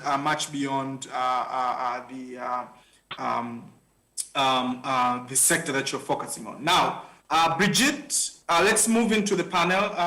And as I mentioned earlier on, we have 3 panelists. We're really happy to be joined by Timothy Mbaga, who is the Chief Executive of Agricultural Council of Tanzania, Brigitte, as well as Jackson. Now, ladies first. Brigitte, over to you. As an entrepreneur, I mean, you have heard about these sectors. I mean, it's partly textile, it's partly leather, it's partly edible oil. And what I want to do, to hear from you is, what do you think needs to be done to attract more entrepreneurs from Tanzania to invest in import substitution manufacturing? Because I think there's just not enough of it, and there's just a lot of talk about foreign investors to come in and to come in. How about people like you who have done well in certain sections of the business? What can we do to attract you to these particular spaces? Thank you so much, Gilead, for this opportunity. I hope you can hear me. Right? Loud and clear. Thank you. So, but before I answer your question, allow me to start by saying that there is a huge opportunity in edible oil sector in Tanzania. But for many years, we have been involving some kind of unfair trade relation, I can say, by mostly exporting oilseed and importing cooking oil. But I'm not saying that importation of goods, especially the products that we can't produce here at home, it's a problem. But if we do engage in some kind of import and export trade relation that do not have comparative advantage, then I think it's a big challenge. It's a threat to our food security, to our national development, and to the economy as well. before this session, I was looking on a monthly economic review report by the BOT, which ended on May. And when you look on the month of March and April alone, you can see an increase of inflation rate from 4.2% in March to 4.8% in April, which were mostly driven by the rise of prices of food, including cooking oil. So in this kind of trade relation where it makes us as a country, vulnerable on regular fluctuation of prices, it becomes a big burden to consumers. Myself, I can't recall the moment I spent much in purchasing cooking oil like last year and this year. 1 liter of cooking oil will shoot up to 10,000, which is really expensive. But again, it's a big burden to the country. We are spending more than $170 million each year to import cooking oil. But again, for our young people who are losing jobs every day, which can easily be created if we could process this cooking oil, all of it here at home. And because there is a lot of potential, along the value chain, and it is possible to do so. But before I go on, I really commend the good work that the government is doing and which have been done so far. We are all here witnesses of the recent efforts by the government in reviving the sunflower sector. For example, last month, there was a big campaign which was led by the Prime Minister, and it aimed at increasing local production of sunflower seeds and as a country to meet local demand by 2025. But again, if we go back in 2018, for example, the government imposed the tariff barriers, which is 25%, like the previous speaker said, and 25% for crude and refined cooking oil. All this as a strategy to increase local production of cooking oil, but again, to protect our local industries. But this is 2021. And looking at the situation and where we are today, Gilead, I think more has to be done beyond tariffs. And I think this is where much or most of my contribution will be, and this is where I'm going to answer your question. I think, my humble opinion, the tariff has not been able to solve the fundamental challenges that do exist due to the key constraints that affect productivity. I think the government should continue to do more to provide good policies and environment that will attract more investment. Number one, in research and development, by providing support and more capacity into our research institute for seeds research, breeding, and multiplication, especially in our own local varieties of seeds. And here I'm talking about the record variety. And this is it's a long-term kind of solution proposal. But for the short term, the government should continue to provide more support on distribution of hybrid seeds to the farmers. And this can be done by providing subsidies to the seeds companies that, of course, they do continue to import seeds, especially the hybrid seeds, and then distribute to the farmers. And for example, the hybrid seeds stand at 35,000 per bag, and a farmer will need at least 2 bags to grow an acre. So it is really expensive to a smallholder farmer, for example. And this is why I call the government to join the effort and subsidize this seed and ensure that each farmer has access to it. Because the problem that we have in edible oil sector is not that we don't have enough industries to process cooking oil. We do have more than, I think, 800 industries across the country. And who, when you look on last year and this year, most of them were either operate under capacity or were closed. And why? Because they don't have seed. So I think investment in seeds and raw materials to feed our industries will be one step ahead towards solving the problem. But the other point that I would like to make is that the government should continue to provide more support that will close the infrastructure gaps. And when I say about infrastructure gap, I mean that they should provide more support and investment in modern storage facilities. I personally am working with the smallholder farmers, and the biggest challenge that they are facing is that they don't have